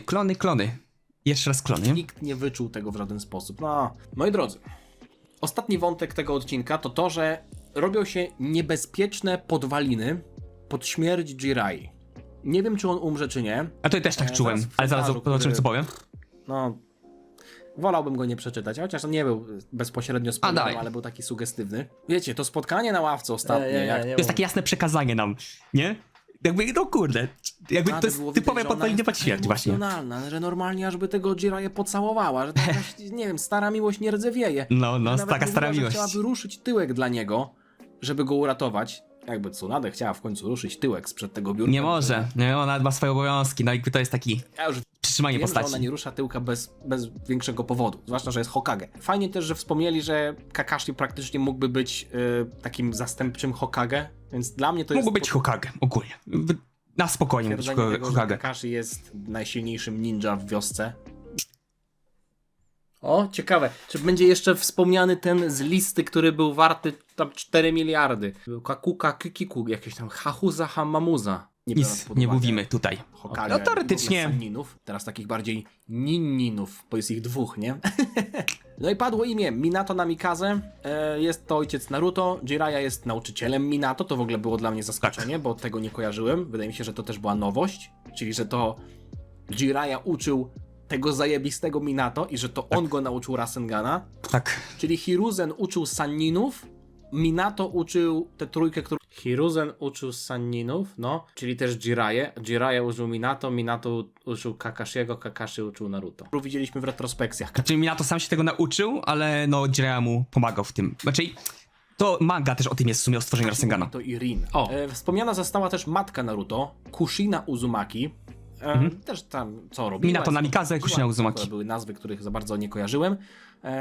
Nie mieli takiego samego nazwiska. Może tam nie ma takiego zwyczaju, żeby przejmować nazwisko po mężu. I jest tego powód, ale już można mu to powiedzieć prawdopodobnie.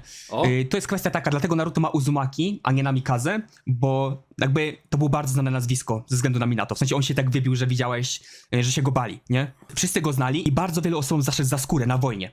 Okej, rozumiem. I pewnie nie chciał syna narażać. Na 2 wojnach, tak właściwie. Więc jeżeli on umarł, no to Banoś, no to Hiruzen bał się, że jego przeciwnicy wezmą Naruto za cel. Że jako zemsta. Więc dali mu imię po matce, tak jakby to jest takie lorowo niezbyt też mądre ze strony Hiruzena, za to będzie gnojony, no bo Uzumaki to też jest klan, który i był bardzo gnojony i który chciano wyplewić ze względu na swoje właściwości różne, ale to nie jest na teraz Albo historia. czasem żali, Okej. ale po żonie.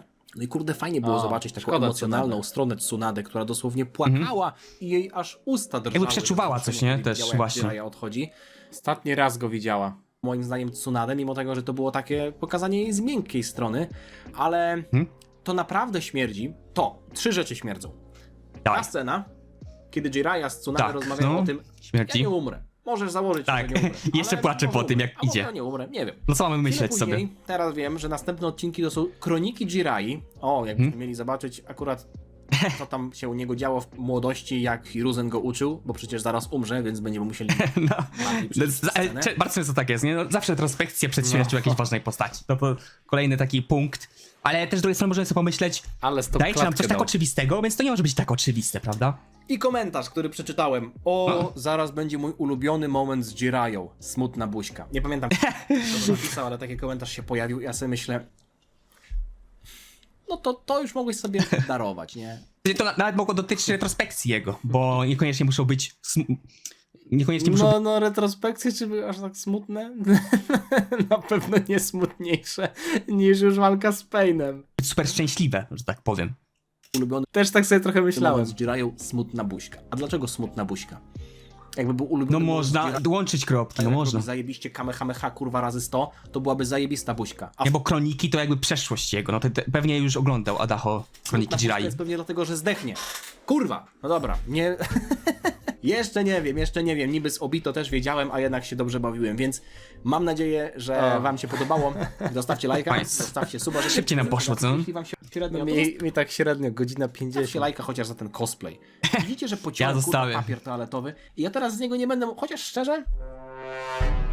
No to jest challenge, żeby z niego jeszcze skorzystać. Weź, bo ludzie sobie wyobrażają właśnie Szkoda mi, to 9 złe sceny. na to poszło. Moi drodzy, to nie są tanie rzeczy. Nie są, Jeszcze nie są. 6 lat temu to byłaby złota waluta podczas tych dziwnych czasów, nie? Nie No. przedłużam. To był towar deficytowy. Miłego dnia wam życzę, 20 czekam na wasze roku. komentarze. Oczywiście proszę Miłego. o nie spoilerowanie specjalnie, ani nie, o nie sugerowanie jakichś Od tego się nie ucieknie, niestety. Trzeba było się zamknąć w piwnicy. Nawet pod filmami od Dragon Ballu pewnie ma o Naruto, się spodziewam. Jeżeli ktoś jest chujem, no to jak mu się powie, żeby nie spoilerował, to zaspoileruje nawet specjalnie, bo się powiedziało. Bo taki zasady są. A ten, kto jest normalny, to nie ma chuja, że zaspoileruje. Jak ja widziałem jakieś tam... To tylko anime. Ja mogę się zdenerwować w pierwszej chwili, ale no jakby, co ja mam, gniewać się? Taki żarcik, że czemu Obito coś tam, bo mu mordę obito. Mówię, a pierdole, dla kogo jest to śmieszne? Sugerujące, niesugerujące. Kurwa. Bardzo mi reakcja Nekona rozbawiła.